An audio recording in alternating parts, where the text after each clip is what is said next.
अच्छा, चलिए देखिए भाई, आ जाइए आप सभी स्टूडेंट्स जो लाइव लेने वाले हैं क्लास में। क्योंकि हाँ, चलिए ठीक है। देखिए, हाँ, जैसे सर से भी मेरी बात हुई थी कि भाई अगर आप लाइव सेशन में जो कोर्सेज लिए हुए स्टूडेंट्स हैं उनमें से अगर मैक्सिमम स्टूडेंट्स लाइव सेशन में नहीं रहेंगे तो फिर हमको हो सकता है लाइव सेशन का विचार देखना पड़े। हालांकि फिर भी ऑफलाइन की क्लास से तो हम देने का पूरा मनस बना ही रखे हैं कि वहाँ से अभी 5-7 दिन में वो सेटअप ऑलमोस्ट तैयार हो गया है, तो वहाँ से ऑफलाइन की क्लास से आपको लाइव दे दिया जाएगा। इस ड्यूरेशन की बात मैं कर रहा हूँ, ठीक है। चलिए देखिए, हम शुरुआत करते हैं जहाँ पिछली क्लास में हमने छोड़ा था, सीधे से पॉइंट पर आते हैं। हम वायुमंडल के एटमॉस्फेयर के कंपोजिशन, वायुमंडल के संगठन यानी कंपोजिशन की बात कर रहे थे। और कंपोजिशन की बात करते हुए हमने विस्तार पूर्वक एक तो गैसों के विवरण को ले लिया था, है ना, और एक हमने वाटर वेपर्स या जलवाष्प के उस पार्ट को ले लिया था, ह्यूमिडिटी या नमी वाले हिस्से को। एक तीसरा जो पार्ट हमने पिछली क्लास में प्रारंभ कर दिया था वो एरोसोल्स वाला पार्ट था ना। तो एरोसोल्स वाले पॉइंट पर हम चल रहे थे, एरोसोल्स वाले मुद्दे पर हम चर्चा कर रहे थे। तो देखिए, एक तो हाँ, जैसे एक स्टूडेंट का मैसेज भी आया, प्रमोद का मैसेज आया। तो देखिए, एक तो मेरा आपसे, हालांकि खैर ठीक है, आप मैसेज के थ्रू बता देते हैं वो चीज़। तो एक तो जो फैक्चुअल चीज़ें होती हैं ना थोड़ी बहुत, उन फैक्चुअल चीज़ों में, फैक्चुअल जो आपके सामने कोई अगर ऐसा पॉइंट आता है तो एक तो आपसे ये आग्रह है कि अगर वो किसी वजह से कहीं पर कुछ पॉइंट या जीरो आगे पीछे की वजह कोई उसमें छूट गया है या कोई उसमें कम ज़्यादा हो गया है, तो आप उसको एनसीईआरटी में अगर वो थोड़ा सा डिफ़र है तो आप उसको करेक्ट कर लिया करें। अदरवाइज फैक्चुअल रूप में प्रयास मेरा भी ये रहेगा कि भाई उसमें भी किसी तरीके की ऐसी कोई कमी नहीं रहे आपकी, है ना। तो इसलिए हाँ, इन बातों को आप अपने हिसाब से ऑटो करेक्ट कर लें, है ना। आपको ऐसा लगेगा कि सही हम तो फिर ये दूसरा कुछ मटेरियल देख ही नहीं रहे हैं, है ना, कुछ ऐसे स्टूडेंट्स भी हो सकते हैं। तो मैं फिर आपको बता रहा हूँ कि ऑलमोस्ट 99.99% फैक्ट्स भी अगर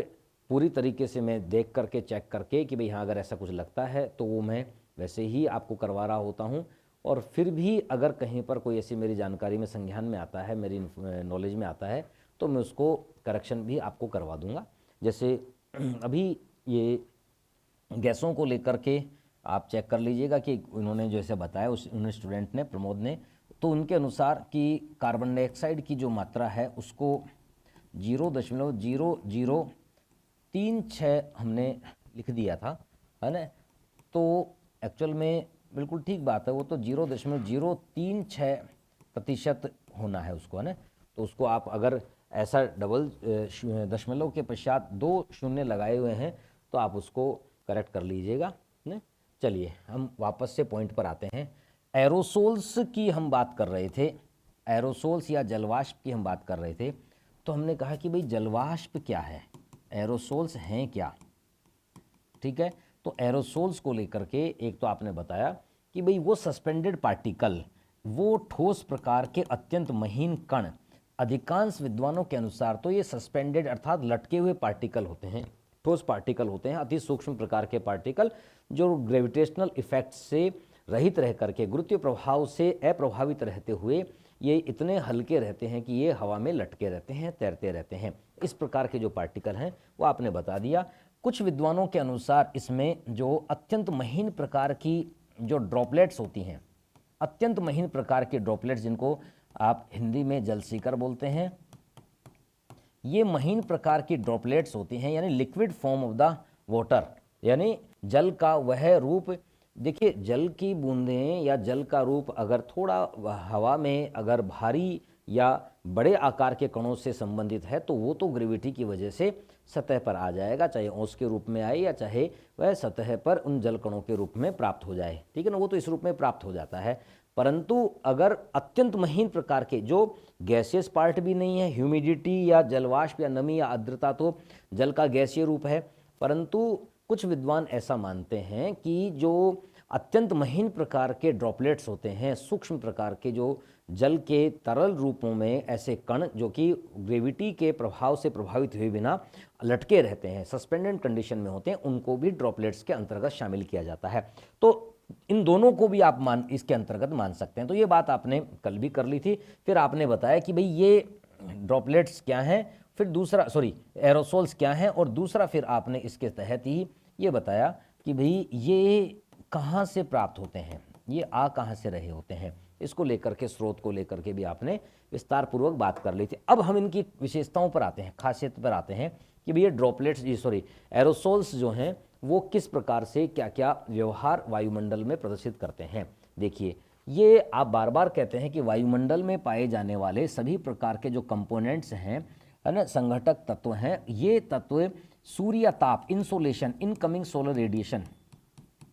जो इनकमिंग सोलर रेडिएशन का पार्ट होता है, सूर्य ताप वाला हिस्सा, उसके साथ ये इंट्रैक्शन करते हैं, उनके साथ संबंधित होते हैं, अंतर संबंधित होते हैं। उनके साथ ये है अंतर संबंधित होकर के क्या करते हैं, हम सूर्य ताप के संपर्क की किसकी बात कर रहे हैं, हम सूर्य ताप के संपर्क और धरातलीय सतह से टकरा करके लौटने वाली जो टेरेस्ट्रियल रेडिएशन है, पार्थिव विकिरणें हैं, है ना, पृथ्वी सतह से टकरा करके लौटने वाली दीर्घ तरंगों के रूप में जो टेरेस्ट्रियल रेडिएशंस हैं, वो जब वापस से लौटती हैं तो उनके साथ तथा जो इंसोलेशन के रूप में, इनकमिंग सोलर रेडिएशन के रूप में जो धरातलीय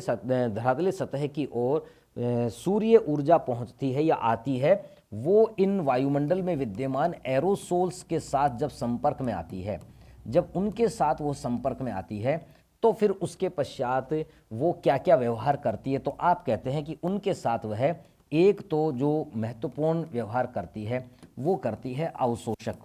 अर्थात वो अवशोषण की प्रक्रिया को करती है। अवशोषण का अभी हम बात कर लेते हैं। एक तो हम इसकी बात करते हैं कि अवशोषण की स्थिति होती है। एक जब हम कहते हैं कि यह जो एरोसोल्स हैं, इन वायव्य कणों का रूप जो है यह है सोलर रेडिएशन के साथ सूर्य विकिरणों के साथ परावर्तन की भूमिका में होता है, अर्थात इनको रिफ्लेक्ट करती हैं, परावर्तित करती हैं, है ना, जिसके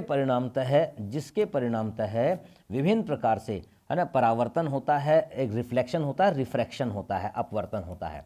ठीक है। तो अपवर्तन जो होता है ना, वो तो अपवर्तन तो खैर देखिए यहाँ वायुमंडल से संबंधित तो कोई बहुत ज़्यादा इस पर हमको बात नहीं करनी है, तो इनसे संबंधित, है ना, रिफ्रैक्शन की बात हम इसमें ज़्यादा नहीं करते हैं। इसमें अपर रिफ्रैक्शन में तो मूलतः हम जब माध्यम में अंतर के पश्चात जब विकिरणों का मार्ग या दिशा परिवर्तन हो जाता है तो उसको शामिल करते हैं। और जब एक ही माध्यम में विभिन्न प्रकार के जो अति सूक्ष्म कण होते हैं, एरोसोल्स होते हैं, वे जब इन विकिरणों को लौटाते हैं, बिखेरते हैं, तो उसको आप रिफ्लेक्शन या परावर्तन कहते हैं, ठीक है ना। तो खैर कुल मिलाकर के आप कह रहे हैं कि ये जो इस प्रकार की दोनों प्रकार की प्रक्रियाएं हैं, उसके कारण से क्या होता है, उसके कारण से वायुमंडल में प्रकीर्णन का स्वभाव, स्कैटरिंग का स्वभाव, ना, स्कैटरिंग प्रोसेस होता है, ठीक है। तो एक तो हम यहाँ पर इन एरोसोल्स के माध्यम से एक अवशोषण की बात करते हैं, और इसी तरीके से एक जो है अवशोषण के पश्चात हम स्कैटरिंग प्रोसेस यानी जिसे प्रकीर्णन कहते हैं, है ना, अभी हम बात करेंगे इस पर। वहीं पर जो तीसरा या ये कह लीजिए कि चौथा, अगर हम इसकी विशेषता के रूप में लें एरोसोल्स की, तो इसमें हम कहते हैं कि ये एरोसोल्स हाइग्रोस्कोपिक न्यूक्ली की भांति व्यवहार करते हैं। हाइग्रोस्कोपिक न्यूक्ली का मतलब आर्द्रता ग्राही केंद्रक, है ना, जैसे हिंदी से नाम बहुत क्लियरली स्पष्ट हो रहा है, अर्थात वह न्यूक्ली या वह केंद्रीय भाग या वह कोर या मुख्य केंद्रीय भाग जिसके चारों ओर आर्द्रता या नमी लिपट जाती है, ऐसे केंद्रक भाग को हाइग्रोस्कोपिक न्यूक्ली या आर्द्रता ग्राही केंद्रक कहते हैं। तो ये भी अपने आप में एक महत्वपूर्ण प्रकार की व्यवहार प्रदर्शित करने वाली प्रक्रिया है एरोसोल्स की। तो यहाँ पर मोटा मोटे रूप में हमें इन 3 की बात करनी है या 4 की बात करनी है, ठीक है ना। तो अवशोषण के रूप में तो सामान्य सी बात है, अवशोषण के रूप में तो हम कहते हैं कि भाई जो जो कण, देखिए अवशोषण के रूप में अगर हम लेते हैं तो हम ये कहते हैं कि जो एरोसोल्स होते हैं, ये एरोसोल्स क्या करते हैं, एरोसोल्स ये मुख्यतया तो मेनली तो जो दीर्घ तरंगों के रूप में जो पार्थिव विकिरणें, टेरेस्ट्रियल रेडिएशन वायुमंडल में पुनः आती हैं, जो दीर्घ तरंगें वायुमंडल में पुनः पहुंचती हैं, इनको यह अवशोषित कर लेते हैं, या यूं कह लीजिए कि ये इनको इस ऊर्जा को ग्रहण कर लेते हैं, न केवल मुख्यतया तो ये ग्रहण इनको करते हैं, है ना। और ऐसी स्थिति में ये लघु तरंगों को, यानी सूर्य से आने वाली विकिरणों का जो लघु तरंगों वाला रूप है, ये उनको भी, अगर हम कहें तो ये इनको भी, किनको, जो सूर्य विकिरणें लघु तरंगों के रूप में वायुमंडल में प्रवेश करती है, उनको भी अवशोषित करने की भूमिका में होते हैं। अर्थात कहने का मतलब है, एक जो हम इनका गुण ले रहे हैं अवशोषण का, तो वो किस पर निर्भर करता है, वो डिपेंड रहता है कि ये कणों की नेचर या प्रकृति कैसी है ना, कणों की नेचर या प्रकृति कैसी है। अगर हम कणों की प्रकृति के हिसाब से लें तो मतलब ये कि इनके कणों का रंग अगर गहरे रंग का है, अगर यह कण गहरे रंग से संबंधित हैं, है ना, तो फिर यह अवशोषक की भूमिका इनकी ज़्यादा होती है। हम जानते हैं गहरा रंग जो होता है वो अवशोषक की भूमिका में होता है। जैसे किरचॉफ का लॉ है ना, किरचॉफ का लॉ क्या कह रहा है, किरचॉफ का लॉ यही तो कहता है ना कि जिसे आप ब्लैक बॉडी थ्योरी कहते हैं, या ये कृष्णिका सिद्धांत कहते हैं, किरचॉफ लॉ। तो उसके अनुसार जो वस्तु या जो पिंड या जो सतह जितनी अवशोषक होती है वो उतनी ही अधिक उत्सर्जक होती है। अर्थात जो एब्जॉर्ब करने वाली सतह होती है वो उतनी ही उसमें से ऊर्जा रिलीज होती है, उत्सर्जित होती है। तो कहने का मतलब हो गया कि गहरा रंग जो होगा वो अवशोषक की भूमिका में होगा और उससे उतनी ही मात्रा में विकिरणीय ऊर्जा रिलीज की जाएगी या उससे ऊर्जा मुक्त होगी, ठीक है ना। तो गहरे रंग के अगर एरोसोल्स होते हैं तो वो अवशोषण की भूमिका में रहते हैं, और हल्का जो रंग होता है वो इसमें अवशोषण उसमें कम होता है, और अधिक क्या होता है, रिफ्लेक्शन अधिक होता है। चिकनी और हल्के रंग की सतह पर वहाँ पर अवशोषण तो कम हुआ, ये कम का मतलब यहाँ पर अगर पूरी बात लिखें तो अवशोषण तो कम है, नंबर एक बात है ना, और परावर्तन जो है वो अधिक है। किसका, हल्के रंग का या सफ़ेद सतह, जैसे आप कहते हैं हिम सतह जो उसमें से विकिरणें जो उस सतह पर से विकिरणें परावर्तित होती हैं, तो वो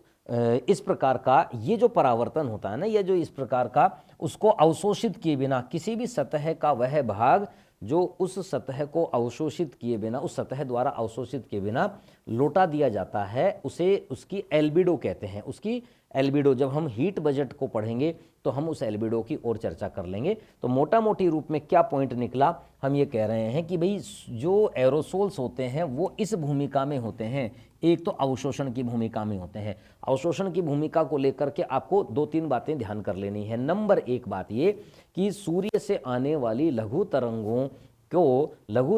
के संदर्भ में ये जो एरोसोल्स होते हैं, ये अगर गहरे रंग के हैं तो कुछ मात्रा में इनका अवशोषण हो जाता है, और अगर हल्के रंग के हैं तो ये रिफ्लेक्टिव फॉर्म में होते हैं, परावर्तित भूमिका में होते हैं, यानी अवशोषण तो कम होता है, परावर्तन अधिक होता है। इसी वजह से यही एरोसोल्स जो हैं, जब आप ये कहते हैं कि पृथ्वी सतह, ये जो अर्थ सरफेस की अगर आप बात करते हैं ना, तो आप कहते हैं कि जो पृथ्वी की ये सतह है, इस पृथ्वी की सतह से ऊंचाई की ओर जब आप जाते हैं तो आप ये कह रहे हैं कि यहाँ पर जो एरोसोल्स हैं या विभिन्न प्रकार के अन्य तत्व, आपने पहले भी बात की है, ये अत्यधिक सघन मात्रा में होते हैं, है ना। ग्रेविटी के इफेक्ट के कारण से ये बहुत सघन मात्रा में ये कण पाए जाते हैं। तो एरोसोल्स भी यहाँ पर सघन मात्रा में होते हैं। ऊंचाई की ओर जाने पर यह मात्रा तेजी से कम होती है, जो आपने ग्रेविटी के प्रभाव से कुल वायुमंडलीय भार के आधार पर बता दिया कि 5.6 किलोमीटर की ऊंचाई पर 50% ही वायुभार रह जाता है। कुल वायुभार का 30,000 किलोमीटर की ऊंचाई वाले कुल वायुमंडलीय भार का, वजन का मात्र आधा, जो 50% यानी उसका आधा भाग मात्र 5.5 किलोमीटर या 5.6 किलोमीटर की ऊंचाई तक ही निहित रहता है। और फिर उसके बाद आपने कार्बन लाइन की तो बात कर ही ली थी ना, कि जब आपने बताया था कि भाई 100 किलोमीटर की ऊंचाई पर तो यह पूर्णतया यहाँ पर क्या रहता है, 100 किलोमीटर की ऊंचाई पर संपूर्ण वायुमंडल का 99% भार निहित होता है। ठीक है ना, ये बात आपने इस रूप में कर ली थी। तो अब देखिए यहाँ पर हम जो है एक बात और कर लेते हैं कि अब ये जो एरोसोल्स हैं, ये एरोसोल जितनी सघन मात्रा, जितनी ज़्यादा मात्रा में होंगे, आपको ध्यान है हमने बात की थी मोटा मोटी रूप में कि ऊंचाई के अनुसार जाने पर, है ना, जो NLR के अनुसार टेम्परेचर कम होता है ना, नॉर्मल लैप्स रेट। अब ये जब हम वायुमंडलीय परतों को लेंगे ना, तो ट्रोपोस्फीयर यानी सबसे निचली जो परत है, जिसे हम शोभ मंडल, परिवर्तन मंडल, संवहनीय मंडल, है ना, कन्वेक्टिव लेयर के रूप में ले रहे हैं, कन्वेक्शन लेयर के रूप में ले रहे हैं, या ट्रोपोस्फीयर के रूप में ले रहे हैं, वो जो मंडल हम ले रहे हैं ना, उस मंडल में तो हम इस सामान्य ताप ह्रास दर की तो बात करेंगे ही करेंगे। फिर आगे चल करके जब टेम्परेचर को और विस्तार पूर्वक देखेंगे, उसकी जहाँ पर टेम्परेचर इन्वर्जन और अन्य प्रकार से तापमान परिवर्तन को लेंगे ना, जब अन्य प्रकार से तापमान परिवर्तन को लेंगे तो हम यहाँ पर इस ऊंचाई के अनुसार तापमान में जो परिवर्तन होता है वो इसके अलावा जो और भी हैं, जिसको एडियाबेटिक प्रोसेस या रुदोष्म प्रक्रम के माध्यम से होने वाले परिवर्तन के तौर पे भी हम उसकी व्याख्या करेंगे, उसको समझेंगे वहाँ पर, और वो वहाँ पर देख लिया जाएगा। तो अभी हम ये कह रहे हैं कि भाई ये ऊंचाई के अनुसार जैसे जैसे आप यहाँ पर एरोसोल्स की मात्रा कम होती जाती है, वैसे वैसे ये जो दीर्घ तरंगें होती हैं, ये जो दीर्घ तरंगें यहाँ से सूर्य से आकर के लघु तरंगों के रूप में यह तरंगें आती हैं, और दीर्घ तरंगों के रूप में ये टेरेस्ट्रियल रेडिएशन के रूप में ये रिफ्लेक्ट होकर के वापस सतह से टकरा करके वापस लौटती हैं। तो इन दीर्घ तरंगों का अवशोषण इनके द्वारा किया जाता है, जिसमें आपने बताया कि ज़्यादा पदार्थ के कण अगर गहरे रंग के हैं, ठीक है ना, मैं बार बार इस बात पर इसलिए जोर दे रहा हूँ कि यही कारण है कि अगर कहीं पर नगरीय प्रकार की एग्जाम्पल के तौर पे अगर हम लेते हैं, फॉर एग्जाम्पल अगर हम लेते हैं, तो हम कह रहे हैं कि भाई उदाहरण के तौर पे जो नगरीय प्रकार के क्षेत्र होते हैं, नगरीय क्षेत्रों में जहाँ पर पोल्यूटेंट्स अर्थात प्रदूषक जो होते हैं, ये प्रदूषक जो कि यातायात के प्रदूषण के रूप में, और जो इंडस्ट्रियल यूनिट से, औद्योगिक इकाइयों से जो प्रदूषक या पॉल्यूटेंट्स वातावरण में पहुंचते हैं, जिन्हें आप एयर पोल्यूशन कहते हैं, वायु प्रदूषण कहते हैं, ये वहाँ पर पहुंचते हैं, तो ये क्या करते हैं, ये प्रदूषक जो हैं, ये चूंकि ये एरोसोल्स का, धरातल के समीप एरोसोल्स का ये हिस्सा बन जाते हैं, चूंकि ये प्रदूषक कैसे हैं, ये गहरे रंग के होंगे, तो इनमें अवशोषण की भूमिका इनके द्वारा ज़्यादा निभाई जाएगी। तो जो नगरीय इलाके होते हैं, नगरीय इलाकों में क्या है, नगरीय क्षेत्रों में इस प्रकार से यह गहरे रंग के एरोसोल्स बड़ी मात्रा में विद्यमान हो जाते हैं या पाए जाते हैं, क्योंकि यहाँ से यातायात का धुआं और औद्योगिक इकाइयों से उत्सर्जित धुआं होता है, वो एरोसोल्स का हिस्सा बन जाता है। तो आप खुद समझ सकते हैं कि एक तो गहरे रंग के, दूसरा सामान्य की अपेक्षा अधिक मात्रा में, है ना, एक तो वैसे भी अधिक मात्रा में हो रहे हैं, है ना, अन्य खुले स्थानों अथवा ग्रामीण प्रकार के परिदृश्य के बजाय सांस्कृतिक परिदृश्य अगर ग्रामीण है, कल्चरल लैंडस्केप अगर रूरल लैंडस्केप है, तो वहाँ पर तो इस प्रकार के पोल्यूटेंट्स कम मात्रा में पहुँचेंगे, क्योंकि वहाँ पर न तो इंडस्ट्रियल यूनिट्स होती हैं, औद्योगिक इकाइयाँ होती हैं, और न ही वहाँ पर जो ट्रैफिक जो होता है वो इतना ज़्यादा होता है। तो इन नगरीय क्षेत्रों में बड़ी मात्रा में इस प्रकार के पार्टिकल जो होते हैं वो वायुमंडल में पहुंचते हैं, और चूंकि वह हैवी होते हैं, भारी होते हैं, और धरातल के समीप ही वह ग्रेविटी की वजह से ज़्यादातर रूप में विद्यमान रहते हैं, और दूसरा इनका रंग भी गहरा होता है। ये काले और गहरे भूरे रंग के यानी अत्यंत महीन प्रकार के पार्टिकल इस स्वभाव के होते हैं। तो एक तो करेला और ऊपर से नीम चढ़ा वाली कहावत हो गई ना, कि एक तो पहले से ही बड़ी मात्रा में यहाँ पर यह इस प्रकार के एरोसोल्स के पार्टिकल, जो कि अपने आप में बड़े जहरीले प्रकार के पार्टिकल होते हैं, नुकसानदेह प्रकार के पार्टिकल होते हैं, वो यहाँ पर अवस्थित रहते हैं, उनकी लोकेशन यहाँ रहती है, और फिर उसके साथ साथ ने यहाँ से पार्थिव विकिरणें इस गहरे रंग के इन कणों के द्वारा अवशोषित कर ली जाती हैं। फिर यहाँ पर एक चीज़ और होती है, क्या होती है, इस जगह पर नगरीय क्षेत्रों में स्काई स्क्रैपर्स होते हैं, अर्थात गगनचुंबी इमारतें, यानी ऊंची ऊंची इमारतें होती हैं। ये ऊंची ऊंची इमारतें ऊंची ऊंची जो इमारतें होती हैं ना, ये क्या करती हैं, ये यहाँ पर न जो ऊंची ऊंची इस प्रकार की इमारतें हैं, इन इमारतों से जितनी बार यह आप यूँ समझ लीजिए कि अगर इन स्काई स्क्रैपर्स ऊंची ऊंची इमारतों से नगरीय क्षेत्र में इस प्रकार की जो विकिरणें आकर के जब ये आकर के टकराती हैं, तो यहाँ से टकराने के बाद यह एक बार टकरा करके इस पे टकराती है, फिर इस पे टकराती है, फिर इस पे टकराती है। तो ये जितनी ऊंचाई वाली बिल्डिंग्स होती हैं या गगनचुंबी इमारतें जिन्हें स्काई स्क्रैपर्स कह रहे हैं, वो होती हैं, तो ये तरंगे दीर्घ से दीर्घतम होती चली जाती हैं, अर्थात लार्ज से लार्जर होती चली जाती हैं। जितनी बार टकराएंगी यह तरंगे उतनी ही बड़ी तरंगों में परिवर्तित हो जाएंगी। तो नगरीय क्षेत्रों में एक तो पहले से ही पॉल्यूटेंट्स के रूप में, प्रदूषकों के रूप में एरोसोल्स की मात्रा बढ़ जाती है, ठीक है ना। दूसरा, गहरे रंग के होते हैं, अवशोषक की भूमिका में होते हैं। तीसरा, धरातलीय सतह से टकरा करके जाने वाली दीर्घ तरंगे ये लगातार दीर्घ से दीर्घ होती चली जा रही हैं, क्योंकि यह ऊंची ऊंची बिल्डिंग्स से टकराते हुए, बारंबार टकराते हुए इनका परावर्तन इस प्रकार का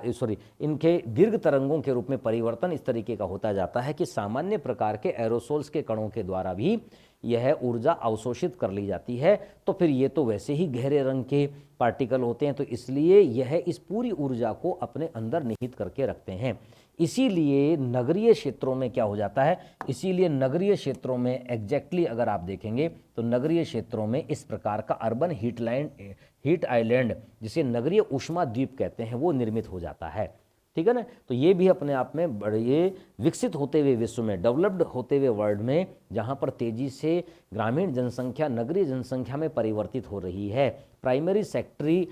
सेक्टर यानी प्राथमिक कार्यों में संलग्न जनसंख्या, विकास का स्तर यही होता है या विकास का पैमाना यही माना जाता है कि प्राथमिक कार्यों में संलग्न जनसंख्या जब गैर प्राथमिक कार्यों में इन्वॉल्व होने लगती है, तो इसका मतलब उस सोसाइटी में, उस इलाके में डेवलपमेंट हो रहा है। इसका सीधा सा मतलब है तकनीकी ज्ञान का स्तर बढ़ रहा है, जिससे प्राकृतिक संसाधनों का, नेचुरल रिसोर्सेज का वह मॉडिफिकेशन करने के लिए तैयार है, यानी उसके पास वो काबिलियत है उस समाज में। तो हर समाज प्राकृतिक संसाधनों के उपयोगकर्ता समाज से प्राथमिक कार्यों के बजाय अब वह द्वितीय कार्यों की ओर इन्वॉल्व होने लगता है। तो हम ये कह रहे हैं कि सोसाइटी में, संसार भर में इस प्रकार का विकास का स्तर जो चल रहा है, तो इसका मतलब सामान्य प्रकार के ग्रामीण क्षेत्र कस्बों में और सामान्य कस्बे नगरों में परिवर्तित हो रहे हैं, जिसको आप कहते हैं नगरीकरण, अर्बनाइजेशन, है ना। नगरों की संख्या में वृद्धि होना और नगरों में रहने वाले लोगों की जनसंख्या में वृद्धि होना अर्बनाइजेशन या नगरीकरण कहलाता है। तो तेजी से विकसित होता हुआ विश्व नगरीकृत होता जा रहा है। तो ऐसी स्थिति में यह है विश्व का एक स्वाभाविक व्यवहार बन रहा है। कौन सा? Urban heat island. तो आप कह ही रहे हैं कि मानव बस्तियां जो हैं वो इस प्रकार से तेजी से नगरीय भूदृश्य यानी अर्बन कल्चर लैंडस्केप में परिवर्तित हो रही हैं। तो एरोसोल्स की भूमिका इस मायने में बड़ी महत्वपूर्ण हुई ना कि भाई ये नगरीय क्षेत्रों में ये प्रदूषक जो होते हैं ये इस प्रकार से उसको ऐसा हीट का डोम बना देते हैं। मतलब तेजी के साथ यहाँ से हवाएं गर्म होकर के ऊपर उठती हैं, तो फिर यह जितना अधिक ऊंचाई तक जाती हैं वहाँ पर यह एक तरीके से, क्योंकि जैसे जैसे नगर के बाहर बाह्य सीमा की ओर जाते हैं वहाँ पर इतनी भीड़ भाड़ कम होती, जितनी भीड़ भाड़ नगर केंद्र में थी उतनी भीड़ भाड़ वहाँ नहीं पाई जाती है। यानी नगर के बाह्य भागों में वहाँ पर इस प्रकार की व्यवस्था यानी ऐसा यातायात और इस प्रकार के प्रदूषण वाला भाग कम होता है। तो ऐसी स्थिति में वहाँ पर गर्म जो विकिरण संवहनीय तरंगें होती हैं, है ना, कन्वेक्शन करंट्स होती हैं, वो ज़्यादा ऊंचाई तक नहीं जाती हैं। तो जो आपने यहाँ पर डायग्राम में बताया था कि भी किस तरीके से जो सघन नगरीय क्षेत्र होता है वहाँ पर एक डोम सा बन जाता है। डोम अपने आप में बन गया ना, मध्यवर्ती भाग में अधिक ऊंचाई तक संवहनीय तरंगें जा रही हैं और जो किनारों वाले नगरों के भाग होते हैं वहाँ पर अपेक्षाकृत कम ऊंचाई की संवहनीय तरंगें होती हैं। तो ऐसी स्थिति में अगर इसको वक्रीय रूप में प्रदर्शित करें तो ये वक्र इस तरीके का होता है जैसे गुंबद का आकार हो, इसलिए उसको अर्बन हीट आइलैंड बोलते हैं, नगरीय ऊष्मा द्वीप बोला जाता है। तो नगरीय ऊष्मा द्वीप एक विश्व की प्रवृत्ति बनता जा रहा है तेजी से। इसीलिए ये भी ध्यान करिए कि मानवीय क्रियाकलापों से संबंधित होने के बावजूद भी इसे आप क्लाइमेटोलॉजी में पढ़ते हैं, जलवायु विज्ञान में पढ़ते हैं। इसका मतलब विश्व की जलवायु को प्रभावित करने वाला एक महत्वपूर्ण पक्ष बन गया है ये, है ना। डेवलपमेंट का मानव के क्रियाकलापों के विकास के या उस क्रियाकलापों के दौरान या विकास के इस माहौल में ये एक सामान्य प्रकार की जलवायविक परिघटना बन गया है, इसलिए उसको क्लाइमेटोलॉजी में भी पढ़ा जाता है, ठीक है ना। खैर चलिए, तो इस प्रकार से एक तो यह महत्वपूर्ण भूमिका आप एरोसोल्स के अवशोषण के रूप में मान करके चलते हैं, है ना, इस रूप में मान के चलते हैं। वहीं पर दूसरे प्रकार की स्थिति जब आप लेते हैं, दूसरी विशेषता के रूप में आप लेते हैं, तो फिर आपने कहा कि ये स्कैटरिंग प्रोसेस, प्रकीर्णन की प्रक्रिया, है ना, स्कैटरिंग प्रोसेस या प्रकीर्णन की प्रक्रिया। देखिए स्कैटरिंग प्रोसेस को अब न दो तरीके से मोटा मोटा समझ लेते हैं हम सामान्य रूप में। स्कैटरिंग जो प्रोसेस होता है ना, स्कैटरिंग प्रोसेस यानी बिखराव, यानी वायुमंडल में पाए जाने वाले एरोसोल्स जो होते हैं, वायव्य कण जो होते हैं, इन वायव्य कणों को आप यहाँ पर इनके द्वारा, ये जब सूर्य की विकिरणें, इंसोलेशन वाली रेडिएशंस जो हैं वो इनके साथ टकराती हैं तो ये बिखर जाती हैं, ठीक है ना। तो इस प्रोसेस को हम देखिए एक्चुअली क्या है, एक बार इसको पॉज करते हैं और हम ये देखते हैं कि सूर्य की जो विकिरणें होती हैं, सोलर रेडिएशन जो होती हैं, ये अत्यंत लघु तरंगों से लेकर के वेरी शॉर्ट,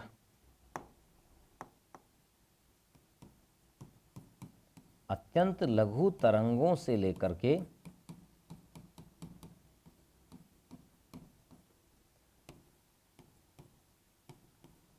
दीर्घ तरंगों,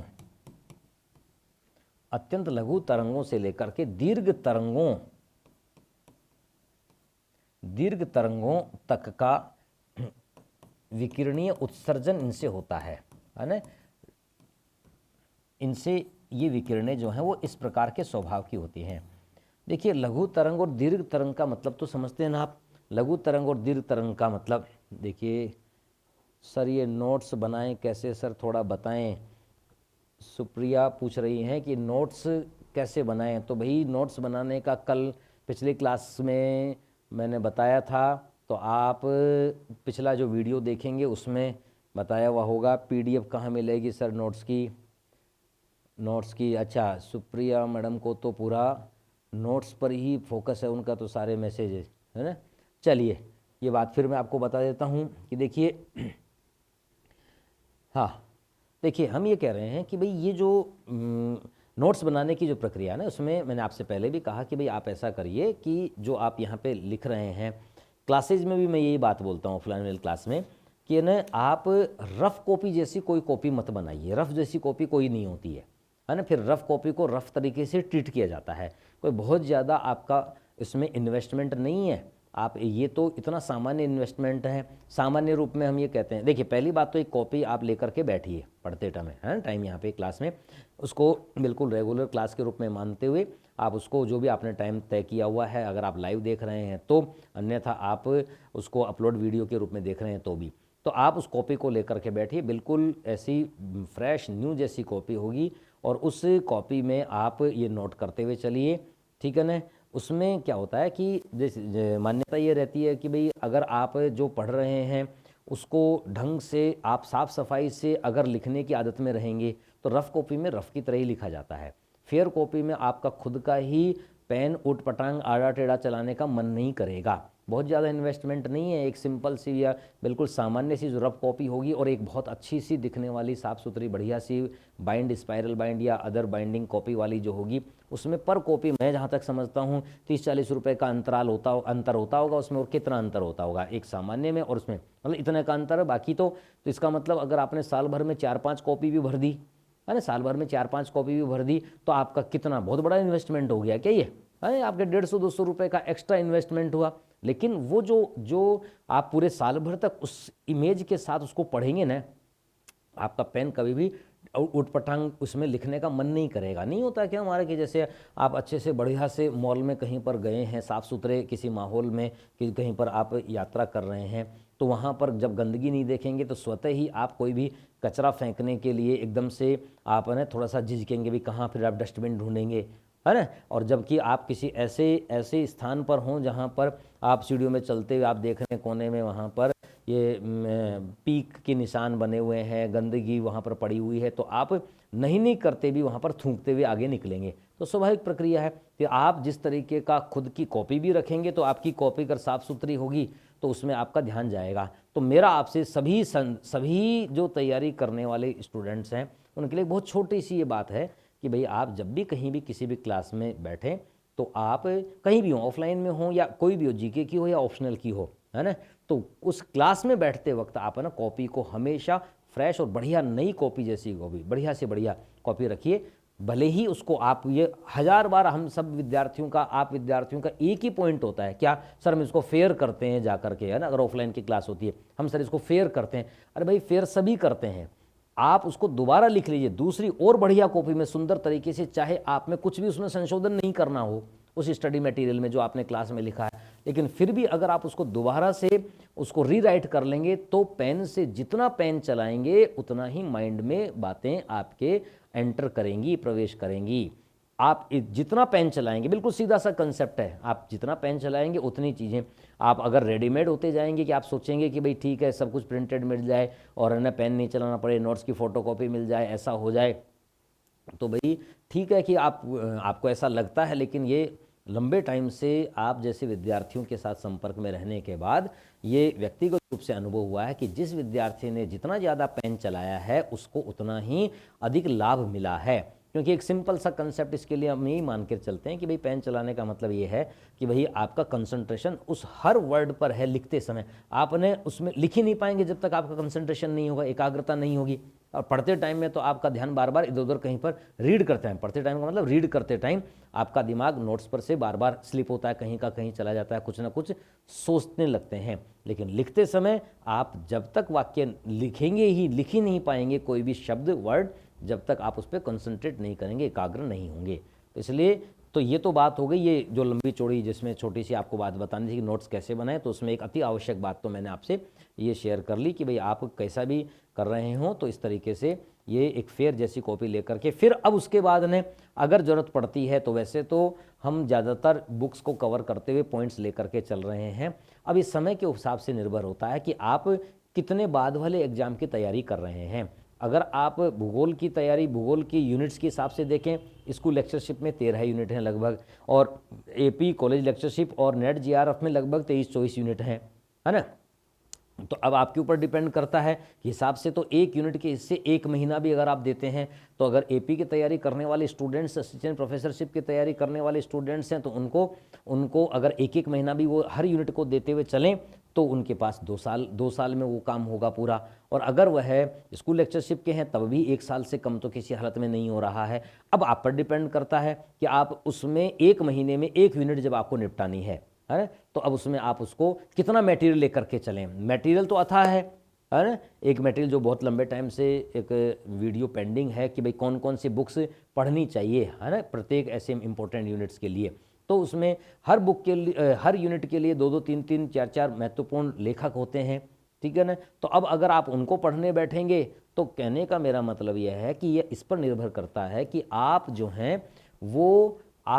वो कितने टाइम के आगे वाले एग्जाम की तैयारी कर रहे हैं, उसके हिसाब से आपका मटेरियल। तो अभी आप क्लास में लिखते चलें, उसके साथ साथ फिर उसके बाद अगर आपको लगता है कि आपके पास परीक्षा में आगे समय है तो फिर एक कोई बुक जो है ना, उस वीडियो को मैं जल्दी बना दूंगा जिसमें हर यूनिट के महत्वपूर्ण जो लेखक हैं उनसे संबंधित बुक अगर आपको ज़रूरत हो तो आप उसको रीड कर लें, है ना। अन्यथा जो आपने तैयार किया है पहला प्रायोरिटी का काम, एक महीने में जब आप इन सारे जो मैं समेट करके चल रहा हूँ उनसे संबंधित मटेरियल को तो आप उनको याद कर लें पहले तो, और ना एनसीईआरटी पढ़ लें उसका टॉपिक। मैंने आपको पहले भी शुरुआत में भी कहा था, वो वीडियो आपने सुना होगा अगर अपलोडेड वीडियो में। तो वही जब आप किसी भी यूनिट को प्रारंभ कर रहे हैं, अगर फिजिकल ज्योग्राफी से रिलेटेड यूनिट प्रारंभ कर रहे हैं तो 11th क्लास की भौतिक भूगोल के सिद्धांत जो आती है वो, और अगर ह्यूमन ज्योग्राफी से संबंधित कोई आप प्रारंभ कर रहे हैं तो फिर मानव भूगोल के सिद्धांत जो 12वीं की एनसीईआरटी की आती है, वहाँ से आपने एक बार सिंपल सा वो अगर आप उसको ढंग से करने बैठेंगे तो उसको वो तो मुश्किल से 1-2 दिन में बुक एक हो जाती है ना। लेकिन फिर भी आप अभी क्लाइमेटोलॉजी पढ़ रहे हैं तो आपने फिजिकल ज्योग्राफी 11th वाली उसमें से उस पार्ट को एक बार आप रीड कर लें, जलवायु विज्ञान वाले को, तो एक दिमाग में आपके खाका बन जाएगा। वो इसलिए भी कि वो सिंपल से हैं, लेकिन कई बार क्या सीधे सीधे स्टेटमेंट्स को लेकर के वहीं से एनसीईआरटी में से भी प्रश्न आ लेते हैं। ठीक है, तो भाई ये एक लंबी चौड़ी सी बात हो गई, छोटी सी बात करते हुए चलिए वापस पॉइंट पर आते हैं। तो हम कह रहे हैं कि जो प्रकीर्णन है, स्कैटरिंग है, वो सूर्य विकिरणें जब पृथ्वी के वायुमंडल में प्रवेश करती हैं तो ये जो सूर्य विकिरणें होती हैं ना, ये सूर्य विकिरणें अत्यंत लघु तरंगों से लेकर के बिल्कुल माइक्रो और सूक्ष्म तरंगों से लेकर के दीर्घ तरंगों की स्थिति होती है इनकी, है ना। देखिए, अब अगर हम कहें कि भाई ये जो इस प्रकार की जो तरंगें हैं, इसमें लघु तरंग का मतलब और दीर्घ तरंग का मतलब क्या हुआ, लघु तरंग का और दीर्घ तरंग का अभिप्राय क्या हुआ। देखिए, इसका मतलब होता है कि जब कोई तरंग संचलित होती है, आगे बढ़ती है, तो संचलित होने वाली तरंग यह इस प्रकार से सामान्यतया आगे मूव करती है ना, इस तरीके से आगे ये मूव करती है। इसका मतलब वह उभार, श्रृंग और गर्त के रूप में, श्रृंग गर्त, ट्रफ क्रैस्ट श्रृंग गर्त, है ना, उभार धंसाव, है ना, इस रूप में आगे बढ़ती है। यानी एक बार वह ऊपर की ओर, एक बार यह ऊपर की ओर जा रही है ना, और एक बार ऊपर की ओर जा रही है, एक बार नीचे की ओर, एक बार ऊपर की ओर, एक बार नीचे की ओर। इस तरीके से ये ऊपर नीचे जाने का मतलब हो गया वर्टिकली रूप में। ये जब वैसे तो ये हॉरिजॉन्टली मूव कर रही है, क्षैतिज रूप में मूव कर रही है, मतलब जहाँ पे भी जैसे भी मूव कर रही है उसमें उभार और धंसाव की प्रवृत्ति पाई जाती है। इस उभार और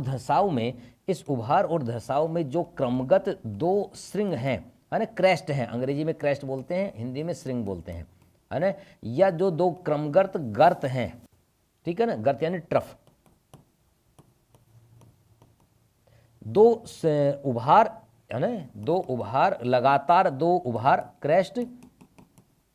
या दो इस प्रकार के क्रमशः गर्त, इनकी जो दूरी है वो समान है ना। किसी भी तरंग में क्रमशः दो गर्तों या दो क्रमशः श्रृंगों के मध्य की दूरी समान होती है। ये जो डिस्टेंस होती है, इस डिस्टेंस को ही आप तरंग की लंबाई कहते हैं। यही क्या कहलाती है, तरंग की लंबाई, है ना। फिजिक्स में इसको लैम्डा के रूप में प्रदर्शित करते हैं, मतलब तरंग दैर्ध्य, वेवलेंथ, ये वेवलेंथ। तो एक्चुअल में तरंग की लंबाई का मतलब वेवलेंथ से है। तो वेवलेंथ क्या हो गया, दो क्रमगत श्रृंगों या दो क्रमगत गर्तों के मध्य की दूरी तरंग की लंबाई या तरंग दैर्ध्य कहलाती है, वेवलेंथ कहलाती है। तो अगर यह तरंगें इस प्रकार से, अब आप खुद समझ जाएंगे कि अगर यह इस तरीके से संचलित हो रही है ना, या यह इस प्रकार से संचलित हो रही है, तो आप समझ लीजिए कि यहाँ पर आपको खुद को ही समझ में आ रहा है कि ये दीर्घ तरंग है और ये लघु तरंग है ना। तो ये जो तरंगों का लंबा और छोटा, यानी लघु तरंग का होना, दीर्घ तरंग का होने का मतलब यही है कि यह दो क्रमगत श्रृंगों के बीच में, उभार के बीच में, या दो क्रमगत गर्तों या धंसाव के बीच में, है ना, ट्रफ के बीच की जो डिस्टेंस होती है वही तरंग की लंबाई होती है। तो लघु तरंग ये हो गई, दीर्घ तरंग ये हो गई, इस संदर्भ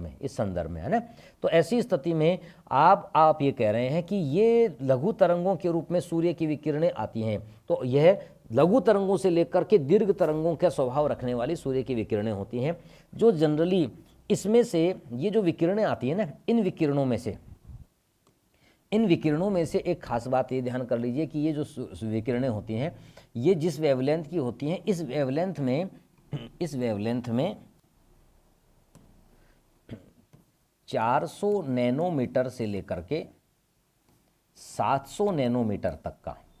है ना। नैनोमीटर जो है ये मीटर की 10⁻⁻⁹, है ना, ये जो यूनिट होती है वो नैनोमीटर के रूप में मानी जाती है। तो 400 नैनोमीटर से 700 नैनोमीटर तक की जो लंबाई होती है, वेवलेंथ होती है, जिसको आप 0.4 माइक्रोमीटर या माइक्रोन से लेकर के 0.4 माइक्रोन से लेकर के और 0.7 माइक्रोन तक, यानी 10,000 माइक्रोन इक्वल टू 1 सेंटीमीटर। आप इससे मोटा मोटा अंदाजा लगा सकते हैं। आप क्या करें कि 10,000 माइक्रोन 1 सेंटीमीटर के इक्वल होते हैं, ठीक है ना। तो इस हिसाब से आप समझ सकते हैं कि 1 माइक्रोन से भी छोटी ये जो तरंग की लंबाई होती है ना, जो अभी आपने बताई थी ना कि ये वाली तरंग की लंबाई है, ये जो तरंग की लंबाई बताई थी आपने क्रेस्ट और ट्रफ की, है ना, ये जो डिस्टेंस है लैम्डा जिसको कह रहे हैं, इस तरंग की लंबाई में अगर यह लंबाई इतनी है, ठीक है ना, इतनी है, तो हमारे स्वस्थ सामान्य मनुष्य की जो आंखें होती हैं, ये आंखें इस लंबाई की तरंग को ही देख सकती है। इसे कहा जाता है विजिबल लाइट। ये कहलाती है दृश्य तरंग या ये कहलाती है दृश्य प्रकाश, विजिबल लाइट, ठीक है ना। तो विजिबल लाइट की वह रेंज जो कि सामान्य मनुष्य के द्वारा देखी जा सकती है, उसको हम विजिबल लाइट या दृश्य तरंग या दृश्य प्रकाश कहते हैं। तो उसकी रेंज कितनी हो गई? उसकी रेंज जो है वो ये हो गई 400 नैनोमीटर से 700 नैनोमीटर तक, या 0.4 माइक्रोन से लेकर के 0.7 माइक्रोन तक की रेंज हो गई है, ठीक है ना। अब जो दृश्य तरंग होती है ना, ये दृश्य तरंग जब ये दृश्य तरंग वैसे तो सामान्यतया सफ़ेद रंग की होती है या हल्के पीले रंग की होती है, जैसे धूप आती है ना,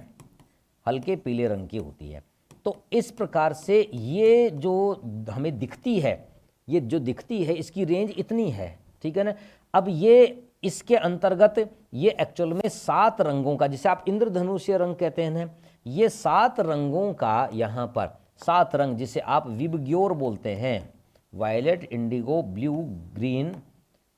येलो, ऑरेंज, रेड, ये जो 7 रंग हैं, बैंगनी से वायलेट से लेकर के लाल रंग तक का, है ना, ये 7 रंगों से मिल करके यह विजिबल लाइट बनती है, जिसे आप श्वेत प्रकाश के रूप में देखते हैं। जब ये 7 रंग परस्पर आपस में ये सारे जो वेवलेंथ है मिली रहती हैं, तो यह श्वेत प्रकाश के रूप में जानी जाती हैं, ठीक है। तो इसमें दृश्य प्रकाश में आप समझ ही रहे हैं कि दृश्य प्रकाश में सबसे लघुतम तरंग कौन सी हो गई? वायलेट या बैंगनी। और सबसे दीर्घ तरंग कौन सी हो गई? रेड, लाल। तो कहने का मतलब ये कौन सी है? ये वो है जो हम सामान्य आंखों से देख सकते हैं, ठीक है, जो सामान्य आंखों से दिखाई देती है। तो ऐसी स्थिति में अगर हम कहें, ऐसी सिचुएशन में अगर हम कहें कि वही तरंगे, तो आपने कहा ना अति लघु तरंगे भी होते हैं, तो अति लघु तरंगों का सीधा सा मतलब हो गया इससे छोटी तरंगे, है ना, और दीर्घ तरंगों का मतलब हो गया इससे बड़ी तरंगे,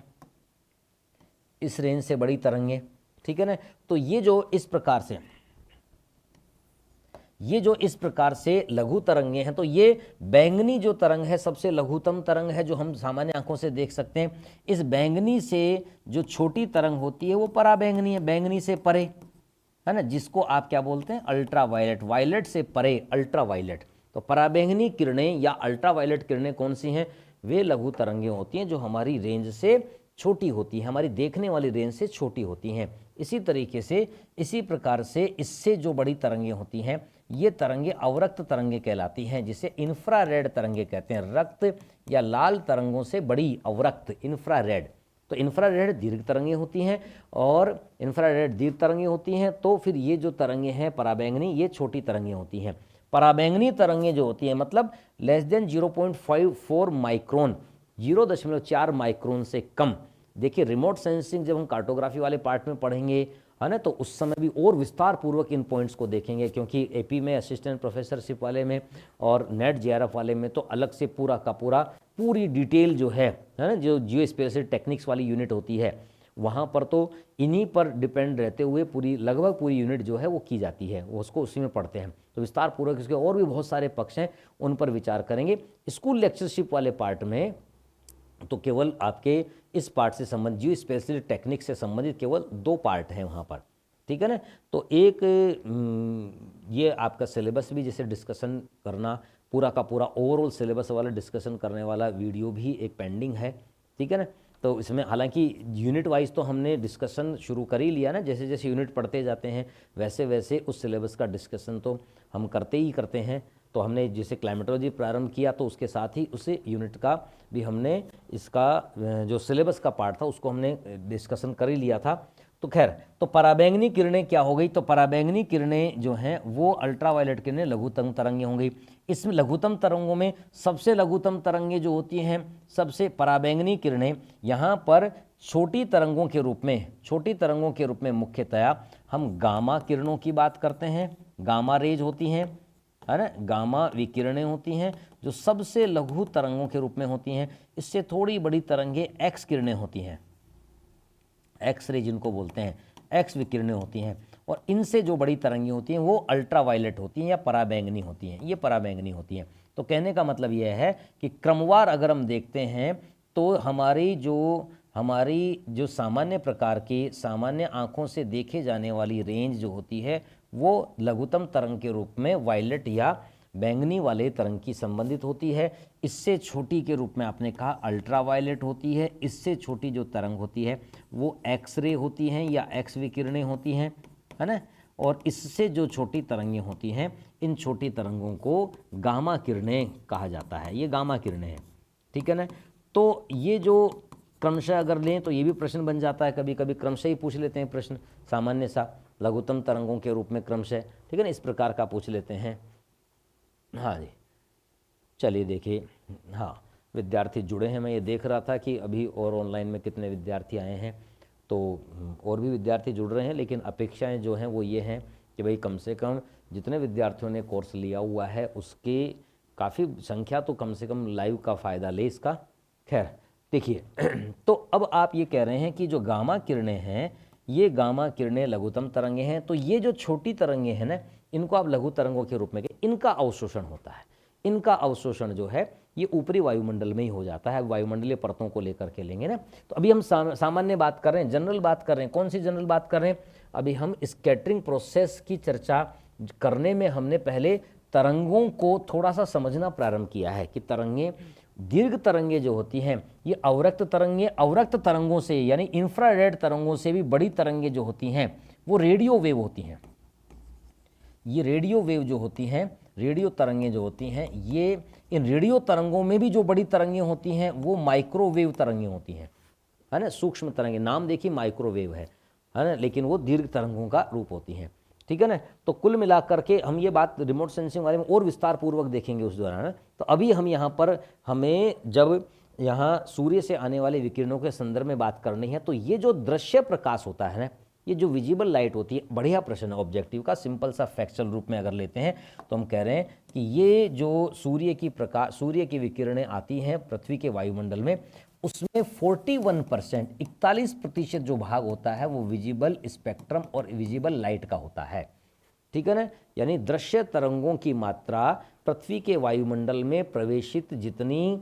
कुल तरंगें हैं, कुल विकिरणें हैं या कुल ऊर्जा की जो मात्रा है उनमें 41%, 41% जो भाग होता है वो इन दृश्य प्रकाश के रूप में पाया जाता है या उस रूप में पहुंचता है, ठीक है ना। तो एक फैक्ट के रूप में ये भी आप ध्यान कर लेंगे। तो आपने यहाँ पर क्या कहा? आपने कहा कि दृश्य प्रकाश जो है, दृश्य प्रकाश बोल लीजिए या दृश्य तरंगें बोल लीजिए, ये इसलिए इस पर मेंशन कर रहा हूँ कि जिससे आपके पास भी ये जब पीडीएफ पहुँचे तो ये इंपॉर्टेंट पॉइंट्स लिखे हुए आपके पास रहें, है ना, जिससे आपको जो क्लास में कुछ चीज़ अगर लिखना रह जाता है तो वो आप उसको वापस से सही तरीके से मेंशन कर सकें। तो आपने कहा कि भाई ये जो श्वेत प्रकाश होता है, ये हल्का पीला रंग का या जो सफ़ेद प्रकाश होता है, ये क्या है कि ये प्रकाश ने अब ये कलेक्टिव वे में है, ठीक है ना। अब आप समझिए कि जो आप प्रकीर्णन की बात कर रहे थे, जो आप स्कैटरिंग की बात कर रहे थे, स्कैटरिंग में दो प्रोसेस, अब यहाँ पर दो तरीके से इसकी व्याख्या करते हैं। एक तो स्पेक्ट्रम, एक तो स्कैटरिंग की हम यहाँ पर ये जो टाइप हैं, जिन विद्वानों ने इनके नामों को इनके प्रकारों को बताया है वो तो हम बात करेंगे। एक सामान्य बात हम करते हैं कि स्कैटरिंग या बिखराव जो होता है वो दो तरीके का है। एक तो जब आप कहते हैं कि सेलेक्टिंग स्कैटरिंग होता है, एक प्रोसेस तो होती है चयनात्मक प्रकार का प्रकीर्णन, सेलेक्टिंग स्कैटरिंग प्रोसेस, एक तो होता है सेलेक्टिंग स्कैटरिंग प्रोसेस और एक होता है नॉन सेलेक्टिंग स्कैटरिंग प्रोसेस, अचयनात्मक प्रकार का प्रकीर्णन,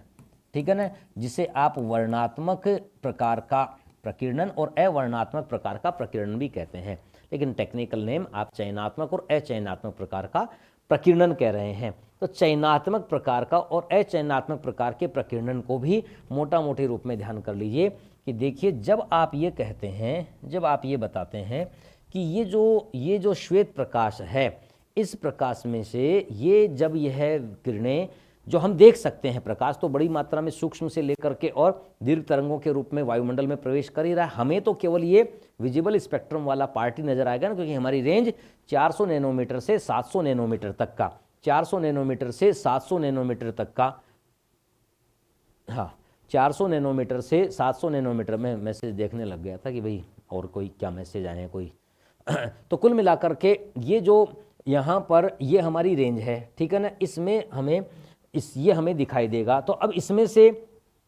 जो इंद्रधनुषीय रंग जिसको कह रहे हैं आप, विबगो रेनबो जो कलर्स हैं, है ना, इनमें से अगर किसी विशेष रंग का परावर्तन हो जाए, रिफ्लेक्शन हो जाए, बाकी रंगों का अवशोषण हो जाए, तो ये कहलाता है चयनात्मक स्कैटरिंग प्रोसेस या सेलेक्टिंग स्कैटरिंग प्रोसेस। क्योंकि देखिए हमें तो ये रंग दिखते हैं, है ना, ये जो एक साथ में दिखते हैं सफ़ेद रंग और सातों रंग, लेकिन जब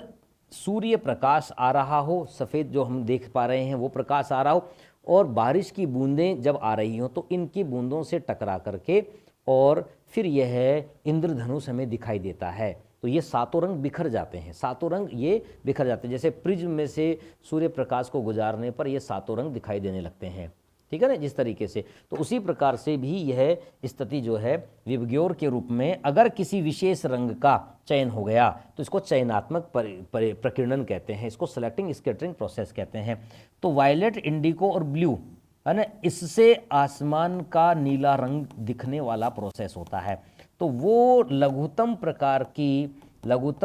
की सूर्य विकिरणें जो कि हम सामान्य आंखों से देख सकते हैं, ठीक है, लघुतम तो ये हैं, गामा, एक्स किरणें आदि हैं, है ना, लेकिन वो लघुतम प्रकार की विकिरणें जो सामान्य आंखों से हम देख सकते हैं, वो सम्मिलित रूप में इसमें वायलेट, इंडिगो और ब्लू, है ना, ये जो रंग हैं ये मिल करके आसमानी नीला रंग बनाते हैं। तो जब ये लघुतम तरंगे जो हम देख सकते हैं वो इन एरोसोल्स के द्वारा टकरा करके परावर्तित हो जाएं, है ना, ये रंग इस श्वेत प्रकाश में से ये रंग परावर्तित हो जाए, बाकी अवशोषित कर लिया जाए, तो ऐसी स्थिति में ये विशेष रंग का परावर्तन या बिखराव हो जाना ही चयनात्मक प्रकीर्णन कहलाता है। तो आसमान का नीला दिखना हो या प्रातः काल अथवा सायंकाल के समय, है ना, यानी एक तो मॉर्निंग के टाइम में और एक इवनिंग के टाइम में जो डॉन लाइट होती है, DWN डॉन लाइट जो होती है, जिसमें आप कहते हैं गोधूली वेला का जो समय होता है ना, लालिमा आसमान में जो छाती है ना, उस समय भी क्या हो गया, उस समय भी जो आसमान में प्रातःकाल और सायंकाल के समय कभी कभी सूर्य के चारों तरफ आसपास आप देखेंगे उधर, तो वहाँ पर ये पीला, ऑरेंज और लाल, येलो, ऑरेंज और रेड, यानी दीर्घ तरंगों वाला सा वहाँ पे विशेष रंगों का बिखराव दिखाई देगा, दीर्घ तरंगों का बिखराव वहाँ पर दिखाई देगा, ठीक है ना। तो ये यहाँ पर विशेष रंग का चयन वहाँ पर या विशेष रंग का बिखराव वहाँ पर हो गया, और इसी तरीके से आसमान का नीला रंग दिखने का स्वभाव भी विशेष प्रकार के रंगों के बिखराव के रूप में हो गया। तो this type of scattering process is known as selecting scattering process. इस प्रकार की यह बिखराव वाली प्रकीर्णन, जब विशेष रंगों का बिखराव होता है तो इस प्रकार के बिखराव वाली इस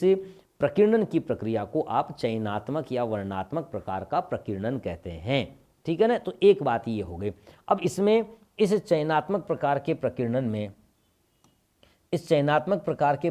में अब यहाँ पर न इसमें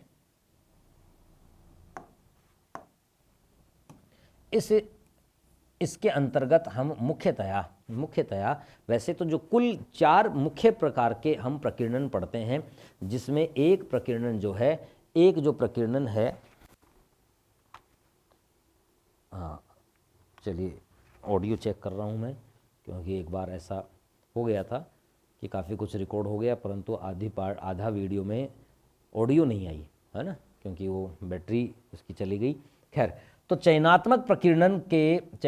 प्रकीर्णन में 2 प्रकार के प्रकीर्णन आप मुख्यतया देख सकते हैं, जो शोधकर्ता वैज्ञानिकों के नाम पर, एक तो रेले स्कैटरिंग प्रोसेस, एक तो रेले प्रकीर्णन है, और एक मी या माई प्रकीर्णन है, माई प्रकीर्णन, ठीक है ना। ये जो है ये चयनात्मक प्रकीर्णन के उदाहरण है, सेलेक्टिंग स्कैटरिंग प्रोसेस के उदाहरण होते हैं। चयनात्मक प्रकीर्णन का उदाहरण रेले प्रकीर्णन है, और मी प्रकीर्णन जो है वो अचयनात्मक प्रकीर्णन का उदाहरण है, ठीक है ना। ये जो है वो किसका एग्जाम्पल है,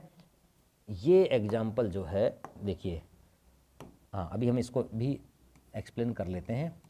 देखिए, ये इस तरीके से दो इन चीज़ों को, वैसे तो चार हम प्रकीर्णन के प्रकार लेंगे अभी, है ना, जिसमें रेले प्रकीर्णन, माई प्रकीर्णन या मी प्रकीर्णन, जो अभी कॉलेज लेक्चरशिप में एग्जाम में पूछे गए थे ना, उनमें से, और इसी तरीके से कॉम्पटन प्रकीर्णन और थॉम्सन प्रकीर्णन, इनकी भी बात करेंगे स्कैटरिंग प्रोसेस में। तो अभी आपने एक सामान्य बात ये की कि सेलेक्टिंग स्कैटरिंग प्रोसेस क्या है, कि जो दृश्य प्रकाश है, इस दृश्य प्रकाश का, जब इस दृश्य प्रकाश का बिखराव होता है किनसे टकरा करके, एरोसोल्स के कणों से टकरा करके, तो फिर जब विशेष रंग का इस श्वेत प्रकाश में से विशेष रंग का बिखराव हो जाए और बाकी रंगों को अवशोषित कर लिया जाए, चयनात्मक प्रकीर्णन। तो अचयनात्मक क्या हो गया, बिखराव तो हो, स्कैटरिंग प्रोसेस तो हो, है ना, यानी बिखराव तो हो परंतु किसी विशेष रंग का न होकर के ये संपूर्ण प्रकाश इसी प्रकार से बिखर जाए, पूरा का पूरा प्रकाश बिखर जाए, यानी वाइट जो लाइट है ये पूरी तरीके से ऐसे कैसे बिखर जाए किसी विशेष रंग की बजाय। तो ऐसी स्थिति में इसे अचयनात्मक प्रकार, नॉन सेलेक्टिंग स्कैटरिंग प्रोसेस कहते हैं, मतलब श्वेत प्रकाश, सफेद प्रकाश बिखर जाए तो इसे आप अचयनात्मक प्रकार का प्रकीर्णन कहते हैं। ठीक है ना। तो चयनात्मक प्रकीर्णन तो एग्जाम्पल हो गया रेले प्रकीर्णन का, अचयनात्मक प्रकीर्णन उदाहरण हो गया माई या मी प्रकीर्णन का। ठीक है ना। अब देखिए अचयनात्मक प्रकीर्णन का मतलब क्या हुआ, जब सफ़ेद प्रकाश, तो इसके एग्जाम्पल्स के रूप में अगर आप लेके चलते हैं तो आप देखिए इसके एग्जाम्पल्स के रूप में सूर्य की विकिरणें जहाँ पर दिन की अवधि के समय जिन जगहों पर सोलर रेडिएशन नहीं पहुँच रही होती हैं, पृथ्वी सतह पर सूर्य विकिरणें दिन की अवधि में जिन स्थानों पर नहीं पहुंच रही होते हैं उस जगह पर भी उजाला होना। हमें ना सामान्य रूप में कमरे में जब लाइट, दिन में लाइट भी नहीं जला करके रखते हैं तब भी लाइट या उजाला रहता है, प्रकाश रहता है, ठीक है ना, बल्कि सोलर रेडिएशन या सूर्य विकिरणें तो वहाँ नहीं पहुँच रही होती हैं। या आप दिन के समय पेड़ के नीचे जो छाया वाला पार्ट होता है जहाँ पे सोलर रेडिएशन या सूर्य विकिरणें नहीं पहुँच रही होती हैं, फिर भी कम से भी कम नहीं तो वहाँ उजाला तो है ना, लाइट या प्रकाश या सफ़ेद पीला हल्के पीले रंग का प्रकाश ही तो नहीं दिख रहा, बाकी तो उजाला तो है ही ना। तो इस प्रकार से ये जब आप कहते हैं कि सूर्य विकिरणें जिन स्थानों पर दिन के समय में पृथ्वी पर नहीं पहुँच रही होती हैं तो वह एक्चुअल में अचयनात्मक प्रकीर्णन का उदाहरण होता है। वायुमंडल में या चारों ओर फैला हुआ जो इस प्रकार का एरोसोल्स या वायव्य कणों वाला भाग होता है, ये वायव्य कण जो होते हैं या एरोसोल्स होते हैं, इनसे टकरा करके ये प्रकाश बिना किसी विशेष रंग को रखते हुए या उसको परावर्तित करते हुए संपूर्ण श्वेत प्रकाश को बिखेर देता है। और जब संपूर्ण श्वेत प्रकाश बिखर जाता है तो ये अचयनात्मक, यानी विशेष रंग नहीं दिखा लेकिन व्हाइट लाइट फैल गई। बढ़िया एग्जाम्पल, बहुत शानदार बढ़िया एग्जाम्पल जो है नॉन सेलेक्टिंग स्कैटरिंग प्रोसेस का कौन सा है, सूर्योदय से पहले ही उजाला हो जाना और सूर्यास्त के पश्चात भी उजाला रहना। ठीक है ना, ये भी इसी का उदाहरण है। सिंपल सी बात है, वो साधारण सी बात है। जब आप ये कहते हैं, जब आप ये बताते हैं कि देखिए उदाहरण के रूप में लीजिए आपने इसको इस तरीके से समझिए कि आप कहते हैं कि पृथ्वी घूर्णन करती है, रोटेट करती है, कहाँ, पश्चिम से पूर्व दिशा में, पश्चिम से पूर्व दिशा में पृथ्वी रोटेट करती है और सूर्य का प्रकाश जहाँ पर जिस जगह पर पहुँचता है वहाँ पर उजाला है। प्रकाश वृत्त, लाइट सर्किल है ना, हम पहले भी कर चुके हैं कि जो लाइट सर्किल है वो क्या है, प्रकाश वृत्त। सूर्य की विकिरणें जिस वृत्त के अंतिम सीमा तक पहुंचती है वो सामने वाला भाग जहां पर सूर्य की किरणें फाइनली पहुंच रही है वो तो कहलाता है लाइट सर्किल या प्रकाश वृत्त। ठीक है ना। तो इस प्रकाश वृत्त वाले भाग में, इस प्रकाश वृत्त वाले भाग में यहाँ पर जब सोलर रेडिएशन आकर के या विकिरणें, सूर्य विकिरणें जब इसको उजाला दे रही होती हैं तो अब आप देखिए कि यहाँ पर तो जब पश्चिम से पूर्व दिशा की ओर घूर्णन करते हुए जब पृथ्वी अपने स्थान पे रोटेट करते हुए अपने अक्ष पे घूमते हुए जब जो हिस्सा, पूर्व का हिस्सा इस सूर्य के सामने आता जाएगा तो वहाँ पर सूर्योदय होगा। इस स्थान पर मान लीजिए ये पृथ्वी का भाग है, इस स्थान पर ये जो सूर्य के सामने, जब अभी ये यहाँ पर है पश्चिम से पूर्व दिशा में, यानी पूर्व का हिस्सा यहाँ पर जब पहुँचेगा तो ऐसी स्थिति में यहाँ पर यहाँ के लोगों को सूर्य उदय होता हुआ दिखेगा। सूर्य तो उदय नहीं हो रहा है ना, सूर्य तो उदय मतलब तो उदय ही है, वो तो हमारा भाग सूर्य के सामने कभी आता है, कभी हम यहाँ पर पीछे की ओर घूमते हुए रोटेट करते हुए पृथ्वी यहाँ चली जाती है तो प्रकाश वृत्त के पिछले हिस्से में आ गई है। तो ऐसी स्थिति में यहाँ पर अंधेरा होता है क्योंकि हम सूर्य के विमुख वाले भाग की ओर होते हैं, सूर्य हमारे यहाँ पर सामने होता है। तो कहने का मतलब यह है कि जो हिस्सा सूर्य के सामने होगा वहाँ पर सूर्योदय हो जाएगा, जो हिस्सा आएगा वहाँ पर सूर्योदय हो जाएगा। अब देखिए ये पृथ्वी की ऊपरी सतह है, इससे 30,000 किलोमीटर की ऊंचाई का ये वायुमंडल का भाग है चारों तरफ, जिसमें एरोसोल्स बिखरे हुए हैं। ठीक है ना। अब सूर्य की विकिरणें जैसे ही पृथ्वी के वायुमंडल में प्रवेश करती हैं, तो पृथ्वी के वायुमंडल में प्रवेश करते ही ये बिखर जाते हैं, स्कैटर्ड हो जाती है, फैला हो जाता है। देखिए जो मेरे हाथ का इशारा देखिएगा, है ना। आप कह रहे हैं कि जैसे ही सूर्य की विकिरणें इनकमिंग सोलर रेडिएशन के रूप में सूर्य की विकिरणें आगे बढ़ते हुए पृथ्वी के वायुमंडल में प्रवेश कर रही हैं, तो पृथ्वी के वायुमंडल में प्रवेश करते हुए अब क्या हो जाता है, यह यहाँ पर इन एरोसोल से टकरा करके बिखर गई, और बिखरने के साथ ही अब आप देखिए ये वाला जो हिस्सा है, ये वाला जो भाग है, इसका मतलब इधर वाले हिस्से में यहाँ पर ये प्रकाश जो है वो यहाँ तक पहुँच गया। अब इस पृथ्वी के इस भाग में भी हल्का उजाला सा दिखने लगा है, जबकि अभी सूर्य इसके सामने है नहीं। ये हिस्सा मान लीजिए इस हिस्से तक यह प्रकाश बिखरता हुआ पहुँच गया, तो जब ये हिस्सा घूर्णन करता हुआ पश्चिम से पूर्व दिशा में घूर्णन करता हुआ ये हिस्सा सूर्य के सामने आएगा तो सूर्योदय होगा न। परंतु इस स्थिति में भी ये जो बिखराव हो गया है, सूर्योदय से बहुत पहले ही इसको उजाला, यहाँ के लोगों को उजाला नजर आ जाएगा। तो आप क्या है, सूर्योदय से पहले ही उजाला हो जाना, ये कहलाता है अचयनात्मक प्रकार का प्रकीर्णन, यानी नॉन सेलेक्टिंग स्कैटरिंग प्रोसेस, जिसमें क्या हो गया, पूरा का पूरा व्हाइट लाइट जो है वो बिखर गई है, सफ़ेद प्रकाश जो सातों रंगों का मिला जुला रूप है ना। तो ऐसी स्थिति में ये जो इस दशा है, इस दशा को आपने अचयनात्मक प्रकीर्णन के रूप में मी या माई प्रकीर्णन से भी इसको आप परिभाषित करते हैं। तो दो प्रकार से आपने प्रकीर्णन को लिया, एक तो चयनात्मक प्रकीर्णन लिया और एक अचयनात्मक प्रकीर्णन लिया, नॉन सेलेक्टिंग स्कैटरिंग प्रोसेस लिया आपने। तो ऐसी स्थिति में चयनात्मक प्रकीर्णन की व्याख्या आपने रेले प्रकीर्णन, रे लाइट या रेले विद्वान हैं, इन्होंने क्या बताया, इन्होंने ये बताया। अब देखिए अगर हम इसके आधार पर लें, है ना, प्रकीर्णन की व्याख्या करें, तो हम कह रहे हैं प्रकीर्णन को चयनात्मक और अचयनात्मक प्रकीर्णन के साथ साथ हम यहाँ पर इसको इन चार रूपों में और देखते हैं। एक प्रकीर्णन तो है रेले प्रकीर्णन, रेले स्कैटरिंग प्रोसेस। एक प्रकीर्णन जो है वो है मी या माई प्रकीर्णन।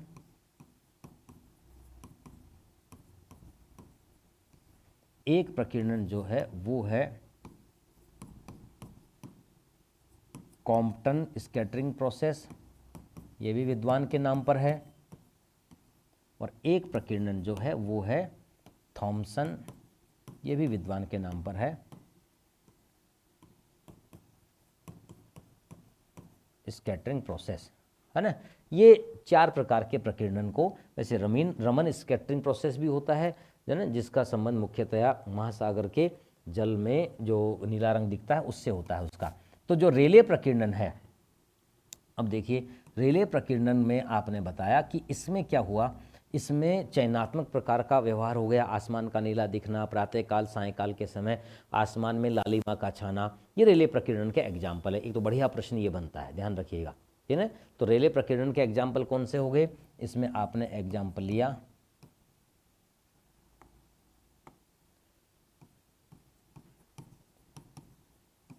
आसमान का नीला दिखना, ठीक है। एक हो गया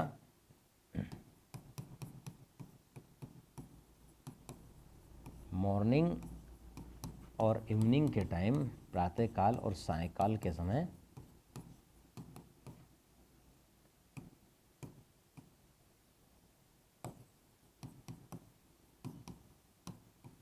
लालिमा का होना, डाउन लाइट जिसको ट्वी लाइट भी आप बोलते हैं ना। तो ये इस प्रकार की स्थिति जो है ये चयनात्मक प्रकीर्णन का उदाहरण है, सेलेक्टिंग प्रोसेस का। और रेले प्रकीर्णन जो है वो इसके माध्यम से इसकी व्याख्या की जाती है। अब इसमें क्या होता है, देखिए पहला प्रकीर्णन जिसकी व्याख्या आप कर रहे हैं, अब इसमें ना एक तो आप ये बताते हैं कि जो सूर्य विकिरणें वायुमंडल में प्रवेश कर रही है, जो प्रवेशित सोलर रेडिएशन होती हैं, उन प्रवेशित सूर्य विकिरणों की तरंग दैर्ध्य या तरंग की लंबाई, ये तरंग की लंबाई अगर प्रवेशी सूर्य विकिरणों की तरंग की लंबाई एरोसोल्स या वायव्य कणों से बड़ी होती है, अगर यह एरोसोल्स से बड़ी होती है, मतलब एरोसोल्स सूक्ष्म होते हैं, छोटे होते हैं, किससे? सूर्य विकिरणों की तरंग की लंबाई या वेवलेंथ से या तरंग दैर्ध्य से। तरंग की लंबाई बोल लीजिए या आप इसको बोल लीजिए, या आप इसको यूं कह दीजिए तरंग दैर्ध्य। तरंग की लंबाई कह रहे हैं या वेवलेंथ कह रहे हैं, है ना। तरंग दैर्ध्य से अगर एरोसोल्स छोटे होते हैं तो वह रेले प्रकीर्णन के रूप में माने जाते हैं। मतलब क्या बड़े हैं, मतलब दोनों लाइन हो गई ना इसमें। अगर प्रवेशी सूर्य विकिरणों की तरंग दैर्ध्य, तरंग की लंबाई अगर एरोसोल्स से बड़ी है और एरोसोल्स छोटे हैं उससे, है ना, तो फिर वह चयनात्मक प्रकार का प्रकीर्णन या वह रेले प्रकार का प्रकीर्णन प्रदर्शित करेगा, रेले प्रकार के प्रकीर्णन के रूप में। दूसरी तरफ अगर आप इसी प्रकार से अगर आप कहें कि मी या जो माई प्रकीर्णन है, उस माई प्रकीर्णन में क्या हुआ, माई प्रकीर्णन का जो एग्जाम्पल है वो क्या हो गया, वो एग्जाम्पल हो गया जिसे आप कह रहे हैं कि सूर्योदय से, आप कह रहे हैं कि सूर्योदय से पहले व सूर्यास्त के पश्चात भी, सूर्यास्त के पश्चात कुछ समय के लिए, रात्रि होने से कुछ समय पहले जब सूर्य अस्त हो चुका है ना, या सूर्योदय नहीं हुआ है तो उससे पहले सूर्यास्त के कुछ पश्चात कुछ समय के लिए उजाला रहना, ये क्या है, ये मी या माई प्रकीर्णन का उदाहरण है। और यही क्या है, यही अचयनात्मक प्रकार का, नॉन सेलेक्टिंग स्कैटरिंग प्रोसेस का प्रकार हो गया, अचयनात्मक प्रकीर्णन का ये प्रकार हो गया, ठीक है ना। तो अचयनात्मक प्रकार का प्रकीर्णन का मतलब ये हो गया। और ये क्यों हो रहा है, क्योंकि अब आप ये कहते हैं कि इसमें जो सूर्य विकिरणों की या विकिरणों की, जब विकिरणों की वेवलेंथ या तरंग दैर्ध्य, विकिरणों की वेवलेंथ या तरंग दैर्ध्य जो है, या जिसको आप बोल रहे हैं तरंग की लंबाई, है ना, तरंग की लंबाई, अगर यह तरंग की लंबाई अपेक्षाकृत, या अपेक्षाकृत की बजाय आप कहें कि तरंग की लंबाई अगर एरोसोल्स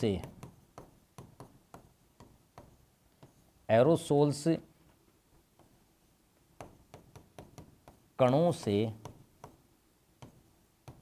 छोटी है तो फिर यह इस प्रकार का प्रकीर्णन होगा। यहां पर आपने क्या बताया था, यहां पर बताया था कि एरोसोल्स से ये तरंग की लंबाई बड़ी है, ठीक है ना। तो एरोसोल्स छोटे हैं और तरंग जो है वो बड़ी है। यहाँ पर एरोसोल्स बड़े हैं और ये जो विकिरणें हैं, ये विकिरणों की लंबाई जो है वो उससे छोटी है। तो इसका मतलब है इसमें छोटे कणों से टकरा करके यह संपूर्ण प्रकाश बिखर जाता है बिना किसी विशेष रंग का चयन हुए, बिना किसी विशेष रंग का चुनाव हुए यह बिखर जाता है, ठीक है। तो ये प्रोसेस जो है ये मी प्रकीर्णन या अचयनात्मक प्रकीर्णन के रूप में जाना जाता है। एग्जाम्पल आप जरूर ध्यान कर लेंगे इसमें, जिसमें एक तो आपने ये उदाहरण दे दिया, एक तो आपने ये बता दिया कि सूर्योदय से पहले व सूर्यास्त के पश्चात कुछ समय के लिए उजाला होना, ठीक है ना। इसी तरीके से एक उदाहरण जो अभी आपने शुरुआत में बताया था, एक एग्जाम्पल तो ये था और एक एग्जाम्पल ये था ना, दिन की अवधि के समय, दिन में मतलब जो सूर्य प्रकाश प्राप्त हो रहा है उसकी बात करें, दिन में जिन स्थानों पर सूर्य विकिरणें नहीं पहुंच रही हैं, सूर्य विकिरणें नहीं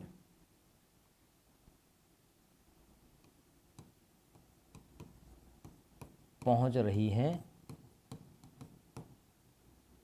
वहां पर भी उजाला होना, ठीक है ना, वहां पर भी उजाला होना। तो ये इसलिए इसको इसमें मेंशन किया, जैसे मैंने पहले भी कहा कि जिससे आपके सामने जब ये नोट्स पहुँचें तो आप इसको देख पाएँ। है ना, इसमें बहुत क्लियरिटी से आपने पॉइंट बता दिया। देखिए, एक तो आपने एग्जाम्पल के तौर पे ये बता दिया कि भाई ये जो पॉइंट है, एक तो एग्जाम्पल ये है नंबर एक बात, ठीक है ना। वहीं पर सूर्यास्त, सॉरी, ये तो एग्जाम्पल हो गए दोनों यहाँ पर। फिर उसके बाद एक आपने यहाँ पर ये बताया कि ये नॉन सेलेक्टिंग स्कैटरिंग प्रोसेस होता है और ये किस रूप में होता है, ठीक है। तो इसे मी या माई प्रकीर्णन कह रहे हैं। ये दो खास आपको प्रकीर्णन विशेषकर ध्यान रखने हैं, रेले प्रकीर्णन और मी या माई प्रकीर्णन के एग्जाम में प्रश्न पूछे जाते हैं, ठीक है ना। वहीं पर एक प्रकीर्णन जो है जिसे आपने लिखा था कॉम्पटन प्रकीर्णन।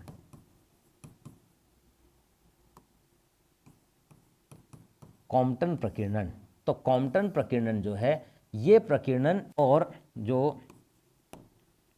थॉमसन प्रकीर्णन है, थॉमसन प्रकीर्णन,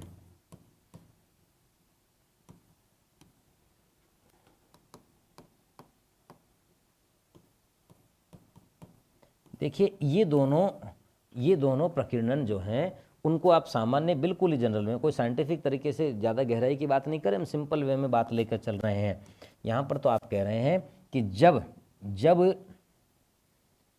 अति सूक्ष्म प्रकार की तरंगें, है ना, ये तरंगें जो हैं जिनमें आप एक्स किरणें, गामा किरणें आदि की बात कर रहे हैं, जब ये अति सूक्ष्म प्रकार की तरंगें वायुमंडल में विद्यमान इलेक्ट्रॉन, है ना, वायुमंडल में विद्यमान इलेक्ट्रॉन्स से टकराकर जब इलेक्ट्रॉन से टकरा करके वह बिखर जाती हैं, बिखरने का मतलब हो गया अपनी दिशाएं,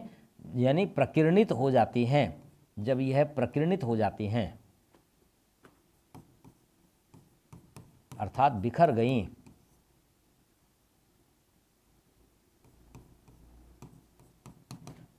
बिखर जाती हैं या अपनी दिशा परिवर्तित कर लेती हैं, एक ही बात हो गई बिखराव का मतलब। और यहाँ पे अंतर है इन दोनों का, बाकी बात तो सेम है लगभग, है ना, सामान्य रूप में समझ रहे हैं हम, कोई साइंटिफिकली बहुत गहराई में नहीं जा रहे हैं, ठीक है। अति सूक्ष्म प्रकार की सूर्य विकिरणों की तरंगें जब इलेक्ट्रॉन से टकराकर प्रकीर्णित हो जाती हैं और कुछ ऊर्जा अवशोषित कर ली जाती है, इन इलेक्ट्रॉन्स के द्वारा अवशोषित कर ली जाती है ये ऊर्जा। ये तो हो गया, ये तो क्या हो गया, ये तो हो गया आपका जिसे आप कॉम्पटन प्रकीर्णन कह रहे हैं, ठीक है ना। यहाँ पर पूरी बात इसलिए लिख दी है कि हम अभी लिखेंगे तो सही, क्योंकि आपकी डिमांड ये रहती है, बार बार आप मैसेज करते रहते हैं, और फिर ऑफलाइन वाले फीलिंग देने के लिए, भाई ऑफलाइन में तो ऐसा ही चलता है कि वहाँ पर तो थोड़ा पढ़ाते हैं फिर उसके बाद थोड़ा सा लिखवा देते हैं, ठीक है ना। अब क्या है कि देखिए, अब आप तो कैमरे के उस पार बैठे हुए हैं, है ना, अब वो पार आपका कहीं भी हो सकती है वो जगह, ठीक है। तो यहाँ पर तो अब ऑफलाइन वाला जब सिस्टम होता है ना, तो उसमें तो क्या रहता है कि जब स्टूडेंट जब सामने बैठा रहता है तो ऐसा लगता है कि अब समझते समझते जो है वो उसका सैचुरेशन टाइम आ गया, है ना, उनके फेस से पता लग जाता है।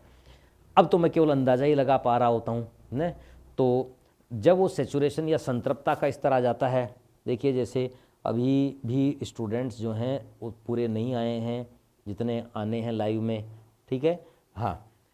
तो कुल मिलाकर के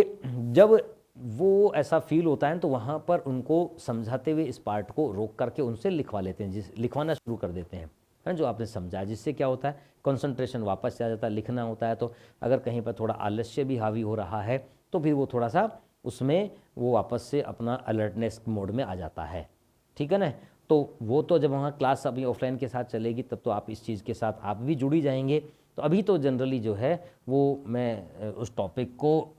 कंटिन्यूअस इसीलिए समझाता हुआ चल रहा हूँ कि मैं ऐसा मान रहा हूँ कि आप इसको निरंतर देख रहे हैं और साथ साथ नोट करते भी जा रहे हैं, और जब मैं भी लिखवाऊंगा तो उसके साथ साथ, है ना, उसके साथ साथ दोबारा से आप लिख लेंगे तो वापस से आपका रिवीजन हो जाएगा एक तरीके से, मान लीजिए। क्योंकि लिखवाएंगे नहीं तो फिर आप ही में से बहुत से विद्यार्थी फिर मैसेज करने लगते हैं, सर लिखवाया तो है ही नहीं, है ना। और फिर अब रिपीटेशन होता है, हालांकि 3 बार दो 3 बार रिपीटेशन हो जाता है ना। एक आप समझ रहे हैं, समझने के बाद फिर लिख रहे हैं, लेकिन फिर भी समझने और याद करने की दृष्टि से ये प्रक्रिया भी आवश्यक होती है। ठीक है। थॉमसन प्रकीर्णन जो है, थॉमसन प्रकीर्णन में भी आपने यहाँ पर यही प्रोसेस, कौन सा वाला प्रोसेस, जिसमें आप कह रहे हैं कि इलेक्ट्रॉन्स के माध्यम से जब अति सूक्ष्म प्रकार की तरंगें उनसे टकराती हैं, अति सूक्ष्म प्रकार की तरंगें जब इनसे टकराती हैं, किनसे, इन इलेक्ट्रॉन्स से टकराती हैं, तो ये भी इलेक्ट्रॉन से टकराने पर उत्पन्न होने वाला बिखराव होता है। तो सेम परिभाषा यही हो गई लगभग, इसमें भी वही बात, जब आप कह रहे हैं कि अति सूक्ष्म तरंगें जब इलेक्ट्रॉन्स से टकराती हैं, ये समान बात हो गई ना। अब अंतर कहाँ है? अंतर ये है, टकराती हैं तो दिशा परिवर्तित तो हो जाती है, दिशा तो परिवर्तित हो जाती है, ठीक है ना, परंतु ऊर्जा में ह्रास नहीं होता,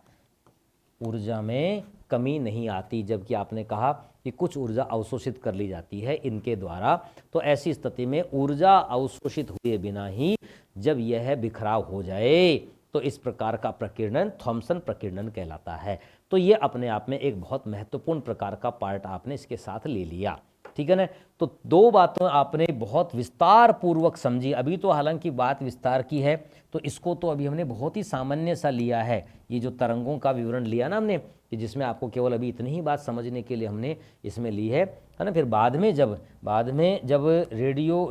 हम रिमोट सेंसिंग वाला पार्ट पढ़ेंगे ना, तब वहाँ पर इनको और विस्तार पूर्वक देखेंगे, ठीक है ना। इसी तरीके से अब देखिए, आपने कहा कि एक तो आपने ये बताया कि भाई एरोसोल्स अवशोषण की भूमिका में होते हैं, एक तो आपने यहाँ पर ये बता दिया, ठीक है ना। दूसरा, आपने अवशोषण की इस सारी बात को बताने के बाद फिर आप स्कैटरिंग प्रोसेस पे आए, प्रकीर्णन पर आए। प्रकीर्णन में आपने बता दिया चयनात्मक प्रकीर्णन है, अचयनात्मक प्रकीर्णन है, और इसके साथ साथ आपने ये बताना प्रारंभ किया कि इसमें अब इसको समझाने से पहले आपने यहाँ पर ये अलग से एक पॉइंट समझा दिया कि भाई प्रकाश किस तरीके से जो हम देख पाते हैं वो कौन सा होता है और वो किस रेंज का होता है, ठीक है ना। उसके बाद आपने इस प्रकीर्णन में आपने क्या ले लिया, प्रकीर्णन के प्रकारों को इस रूप में ले लिया। एक तो आपने कहा कि ये रेले प्रकीर्णन होता है, जिसको आपने इस रूप में बता दिया कि भाई एक तो किस वजह से होता है, इन कणों का, एरोसोल्स के कणों के आकार और इस प्रकार से जो तरंगे वायुमंडल में पहुंच रही हैं उनके मध्य में जिस तरीके का अंतर होता है, उसके आधार पर अगर एरोसोल सूक्ष्म है, तरंगे बड़ी हैं, तो फिर वो रेले प्रकीर्णन है। चयनात्मक प्रकीर्णन के रूप में आपने एग्जाम्पल ले लिया, है ना। इसमें एक एग्जाम्पल तो आपने ये बता दिया, ठीक है ना, एक एग्जाम्पल आपने ये बता दिया, प्रातःकाल व सायंकाल के समय आसमान में लालिमा का छाना, ठीक है ना। और फिर आपने यहाँ पर इस तरीके से इसको परिभाषित करते हुए बता दिया। फिर उसके बाद आपने ये मी या माई प्रकीर्णन की बात कर ली, है ना। इसमें आपने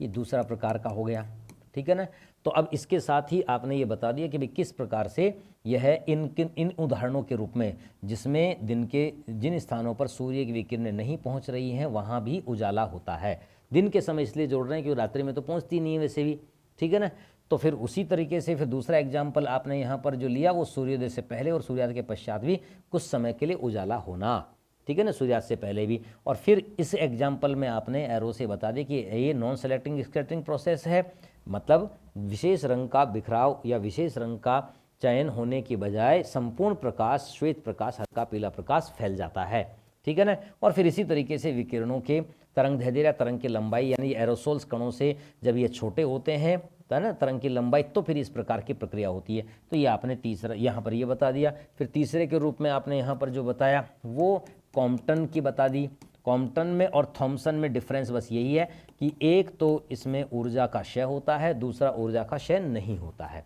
यह आपने अंतर बता दिया, ठीक है ना। अब इन विशेषताओं के आधार पर एक और महत्वपूर्ण विशेषता इसके साथ साथ ही और ध्यान कर लेते हैं, एक होती है हाइग्रोस्कोपिक न्यूक्ली के रूप में व्यवहार करना। चौथी विशेषता है ना, या तीसरी प्रकार की विशेषता आप यहाँ पर ध्यान कर लीजिए, जिसे आपने कहा कि आर्द्रताग्राही केंद्रक के रूप में एरोसोल जो हैं वो आर्द्रताग्राही केंद्रक की भांति व्यवहार करते हैं। किसके रूप में? हाइग्रोस्कोपिक न्यूक्ली के रूप में व्यवहार करते हैं।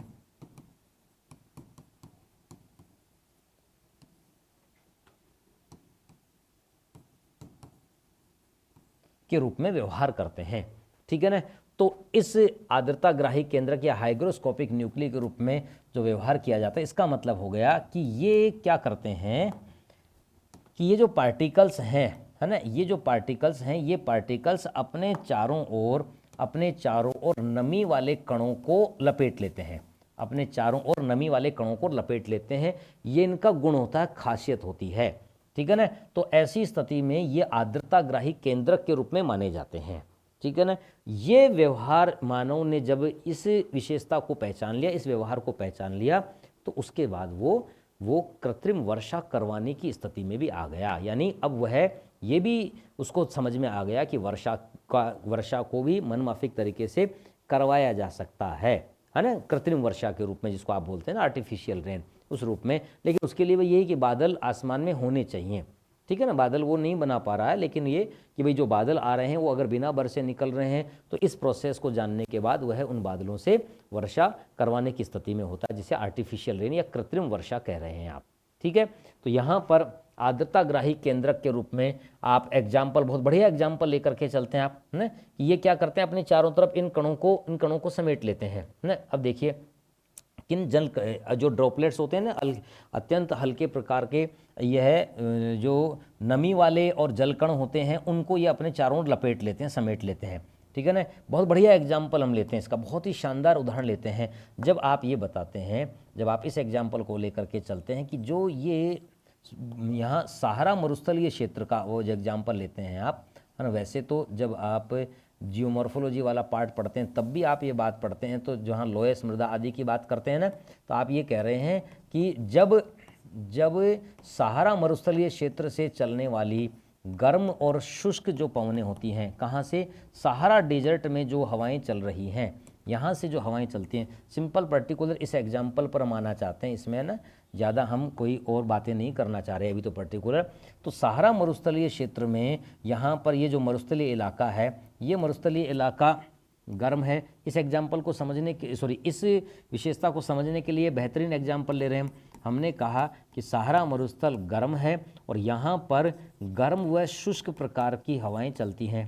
है ना। यहाँ पर गर्म व शुष्क प्रकार की हवाएं चलती हैं। जब अभी हम लोकल विंड्स की बात करेंगे, हवाओं का जो हम वो पार्ट लेंगे ना, उसमें जिसमें अब अस्थायी प्रकार की पवनें, जिन्हें स्थानीय लोकल विंड्स कहते हैं, उनकी बात करेंगे, तब यहाँ पर हरमटान की भी बात कर लेंगे हम, यहाँ से जो कि गिनी की खाड़ी पर पहुँचती है, सिराको पवनें, है ना, और गिबली पवनें आदि पवनों को ले लेंगे ना, लेवेश लेस्ट प्रकार की पवनें। तो इस प्रकार की पवनें जो हैं ये कैसी हैं? ये गर्म व शुष्क हवाएं हैं। गर्म व शुष्क हवाएं जो हैं, चूँकि हम ये जानते हैं कि तापमान का और आर्द्रता धारण करने की क्षमता का समानुपाती संबंध होता है, direct relation between temperature and the humidity capacity. तापमान का और आर्द्रता धारण करने की क्षमता का समानुपाती संबंध होता है।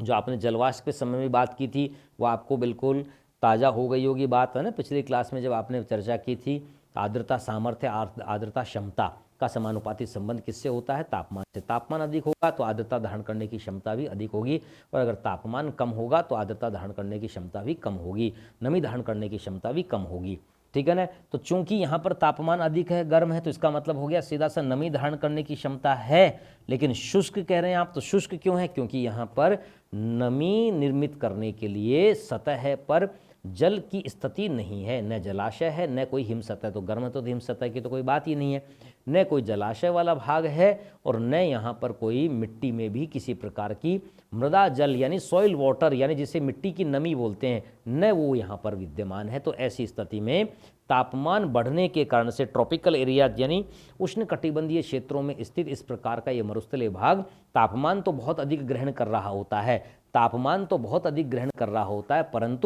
परंतु यह क्या करता है कि यह आर्द्रता सामर्थ्य तो बढ़ा लेता है, परंतु यहाँ पर नमी के रूप में पहुँचने के लिए जलाशय या अन्य प्रकार की स्थितियाँ नहीं है। तो कहने का मतलब ये हो गया कि ये तापमान को और आर्द्रता धारण करने की क्षमता का जो समानुपाती संबंध है, इसके हिसाब से ये जो वायु है ना, ये वायु कैसी वायु हो गई, ये वायु इस प्रकार की हो गई ना, जो अधिक क्षमता वाली, ह्यूमिडिटी कैपेसिटी जिसकी अधिक है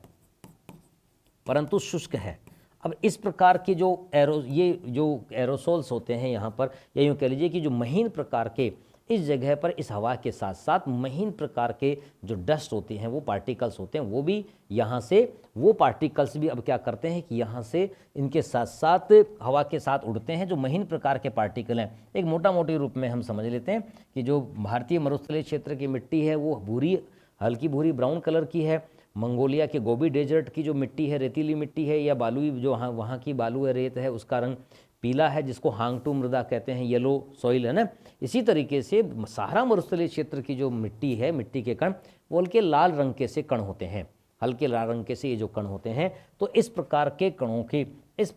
कणों का यह एरोसोल जो महीन प्रकार के पार्टिकल होते हैं, जो किस विशेषता के हैं, जो गर्म हैं और जिसमें आर्द्रता सामर्थ्य बहुतायत में है या बहुत ज़्यादा उसमें आर्द्रता धारण करने की क्षमता है। जब ये भूमध्य सागर की ओर पहुँचते हैं, जब यहाँ से ये हवाएं भूमध्य सागर की ओर आती हैं, लाल प्रकार के कणों वाली ये हवाएं जब भूमध्य सागर की ओर आती हैं, तो यहाँ से आकर के ये नमी धारण कर लेती हैं, क्योंकि नमी धारण करने की क्षमता तो इनकी है ही है। और चूंकि इनका स्वभाव भी क्या है, आर्द्रता धारण करने का, हाइग्रोस्कोपिक न्यूक्ली कह रहे हैं, तो ये क्या करते हैं, बड़ी मात्रा में इस नमी को धारण कर लेते हैं। और नमी को धारण करने के साथ ही अब यह नमी युक्त इस प्रकार की ये जो पार्टिकल्स होते हैं हाइग्रोस्कोपिक न्यूक्लिय, जैसे ही इटली में पहुंचते हैं, इटली में यहाँ पर ये कर देते हैं ब्लड रेन, खूनी वर्षा, क्योंकि यहाँ पर पहुँचते ही पर्वतीय क्षेत्रों पर ऊपर उठती हुई वायु संघनित हो जाती है। आफ्टर द कंडेंसेशन प्रोसेस, संघनन की प्रक्रिया के पश्चात इस प्रकार के जो ये कण होते हैं ये वर्षा कर देते हैं। तो वर्षा जो होती है इन लाल कणों, इन लाल हाइग्रोस्कोपिक न्यूक्ली या इस प्रकार के एरोसोल्स के कारण से यह वर्षा, उसमें जो हल्का सा लालपन दिखाई देता है, जिसके आधार पर इसे रक्त वर्षा, खूनी वर्षा या ब्लड रेन कहा जाता है। तो इटली में होने वाली ब्लड रेन जो होती है ना, ये ब्लड रेन जो है वो इस हाइग्रोस्कोपिक न्यूक्ली, जो कि हल्के यहाँ पर मरुस्थलीय क्षेत्र से आने वाले जो महीन डस्ट पार्टिकल्स हैं, है ना, यही पार्टिकल्स आगे जाकर के लोएस, फ्रांस के लोएस ग्राम में जाकर के फिर वहाँ डिपॉजिट हो जाते हैं, जो ड्राई पार्टिकल्स होते हैं शुष्क प्रकार के, क्योंकि नमी तो यहाँ वर्षा के पश्चात समाप्त हो लेती है। तो फिर कुछ कण ऐसे जो बचे रहते हैं, ये ऐसे कण बहुत दूर जाकर के लोएस ग्राम में, जिसे आप लोएस सोइल कहते हैं, आफ्टर द डिफ्लेशन, यानी पवन अपवाहन के माध्यम, डिफ्लेशन मतलब अपवाहन, है ना, पवन के द्वारा जो महीन कण उड़ा कर ले जाए जाते हैं, ठीक है ना, उन्हें अपवाहन कहते हैं, डिफ्लेशन कहते हैं। तो after the deflation process of the wind, पवन के अपवाहन के पश्चात जब कई किलोमीटर दूर जाकर के इस प्रकार के कण निक्षेपित हो जाते हैं, तो उसे सोइल मृदा या उसे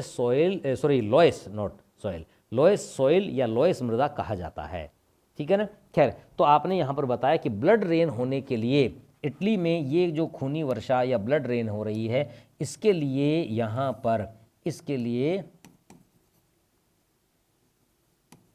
कौन उत्तरदायी है, इसके लिए खूनी वर्षा के लिए यही हाइग्रोस्कोपिक न्यूक्ली उत्तरदायी है, ठीक है ना। जैसे कृत्रिम वर्षा की बात कर रहे थे, जब मानो को ये पता लग गया कि भाई हाइग्रोस्कोपिक न्यूक्ली ये इस तरीके के एरोसोल्स जो होते हैं ये अपने चारों तरफ इस प्रकार के पार्टिकल्स को लपेट लेते हैं और फिर ये नमी को लपेट लेते हैं और भारी होकर के, और फिर ये जब ये भारी हो जाएंगे तो वर्षा करेंगे यहाँ पर। तो ना अब क्या करता है मानव, आर्टिफिशियल रेन कैसे करता है, जो सिल्वर ऑक्साइड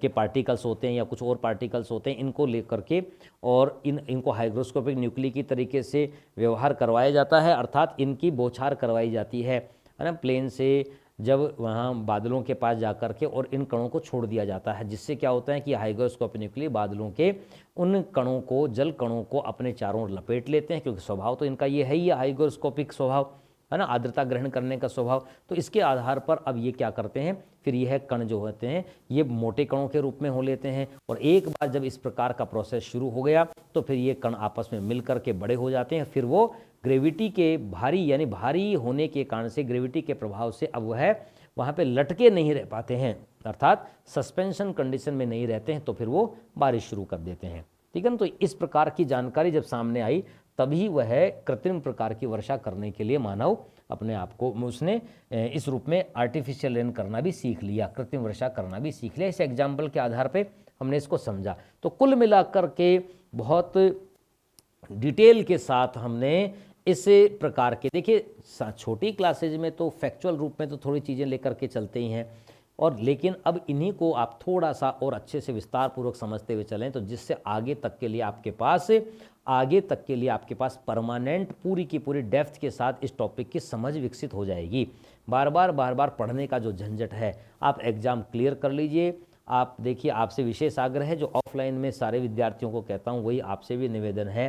प्राइवेट की दुकानों पर तो आप बाद में भी कभी चले जाना, मतलब प्राइवेट कॉलेज, प्राइवेट स्कूल अगर आप ज्वाइन कर रहे हैं या कुछ और इस प्रकार का पढ़ाने का काम कर रहे हैं, तो इन पर तो आप फिर भी बाद में चले जाना। जब तक आपका ऊर्जावान समय है, एनर्जेटिक एज है, तब तक अपने आप को झोंक करके और उस समय में आप उस सम्मानपूर्वक जीवन को प्राप्त कर लीजिए,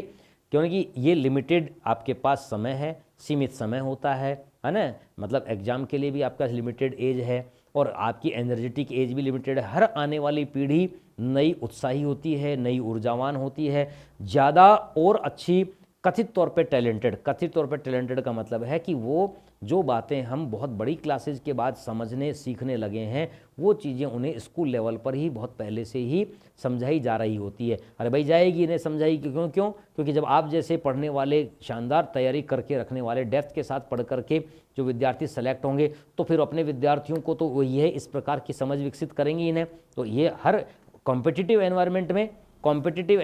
में अच्छा, बाहर आ रही है आवाज़, मुझे लगा इसमें आवाज़ आ रही है। तो कुल मिलाकर के इस प्रकार के, इस तरीके से ये जो आप, मेरा कहने का मतलब ये है कि ये ब्रेक होगी बात, कहने का अभिप्राय ये है कि आप अपनी ऊर्जावान आयु को पूरी तरीके से उचित जगह पर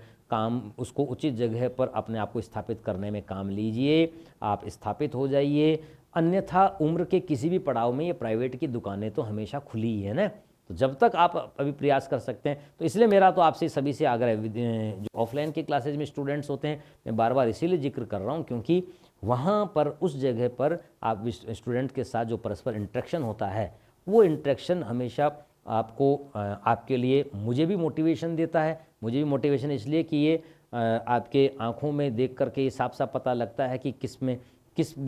टॉपिक के प्रति आप बोर हो रहे हैं और कौन सा आपका जिज्ञासा उसमें आपको दिखाई दे रही है, तो अपने आप ही उस टॉपिक को उसी तरीके से और बढ़ा दिया जाता है। ऐसा लगता है कि भाई उनके समझ में नहीं आया तो रिपीट कर देते हैं, अपने आप ही ये फीलिंग आ जाती है। अब यहाँ पर थोड़ा सा एक ये लिमिटेशन तो है, लेकिन फिर भी ये भी एक सीमित समय के लिए ही है ना। चलिए, तो अभी आपने जो ये बात की है, इसको मोटा मोटे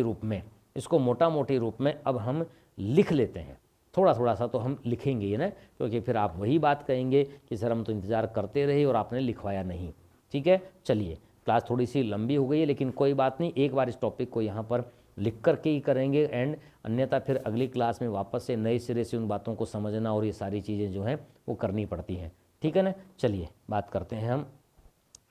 एरोसोल्स की, जो यहाँ पर आपने पिछली क्लास में छोड़ा था कि भाई यह, जहाँ आपने ये तो इनके स्रोत आदि तक तो बात कर ही ली थी, है ना, इसके स्रोत की तो बात कर ही ली थी। अब यहाँ पर उससे आगे आप चर्चा करते हैं, डैश करके लिख लीजिए,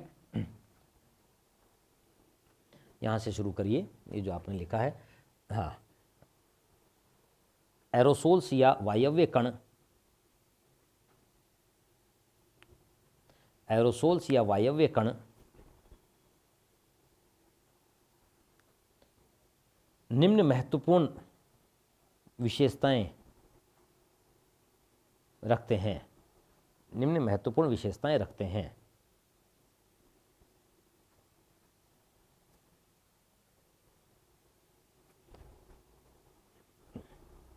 लिख लीजिए पहला,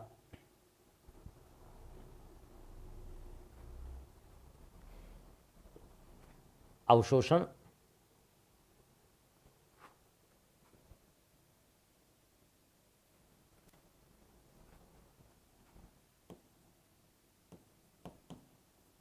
दूसरा प्रकीर्णन, तीसरा हाइग्रोस्कोपिक न्यूक्ली या आर्द्रताग्राही केंद्रक, आर्द्रताग्राही केंद्रक। ठीक है, पहला लिखिए अवशोषण, अवशोषण।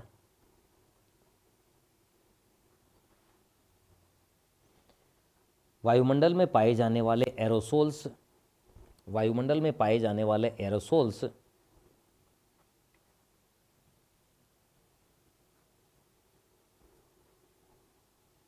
एरोसोल्स के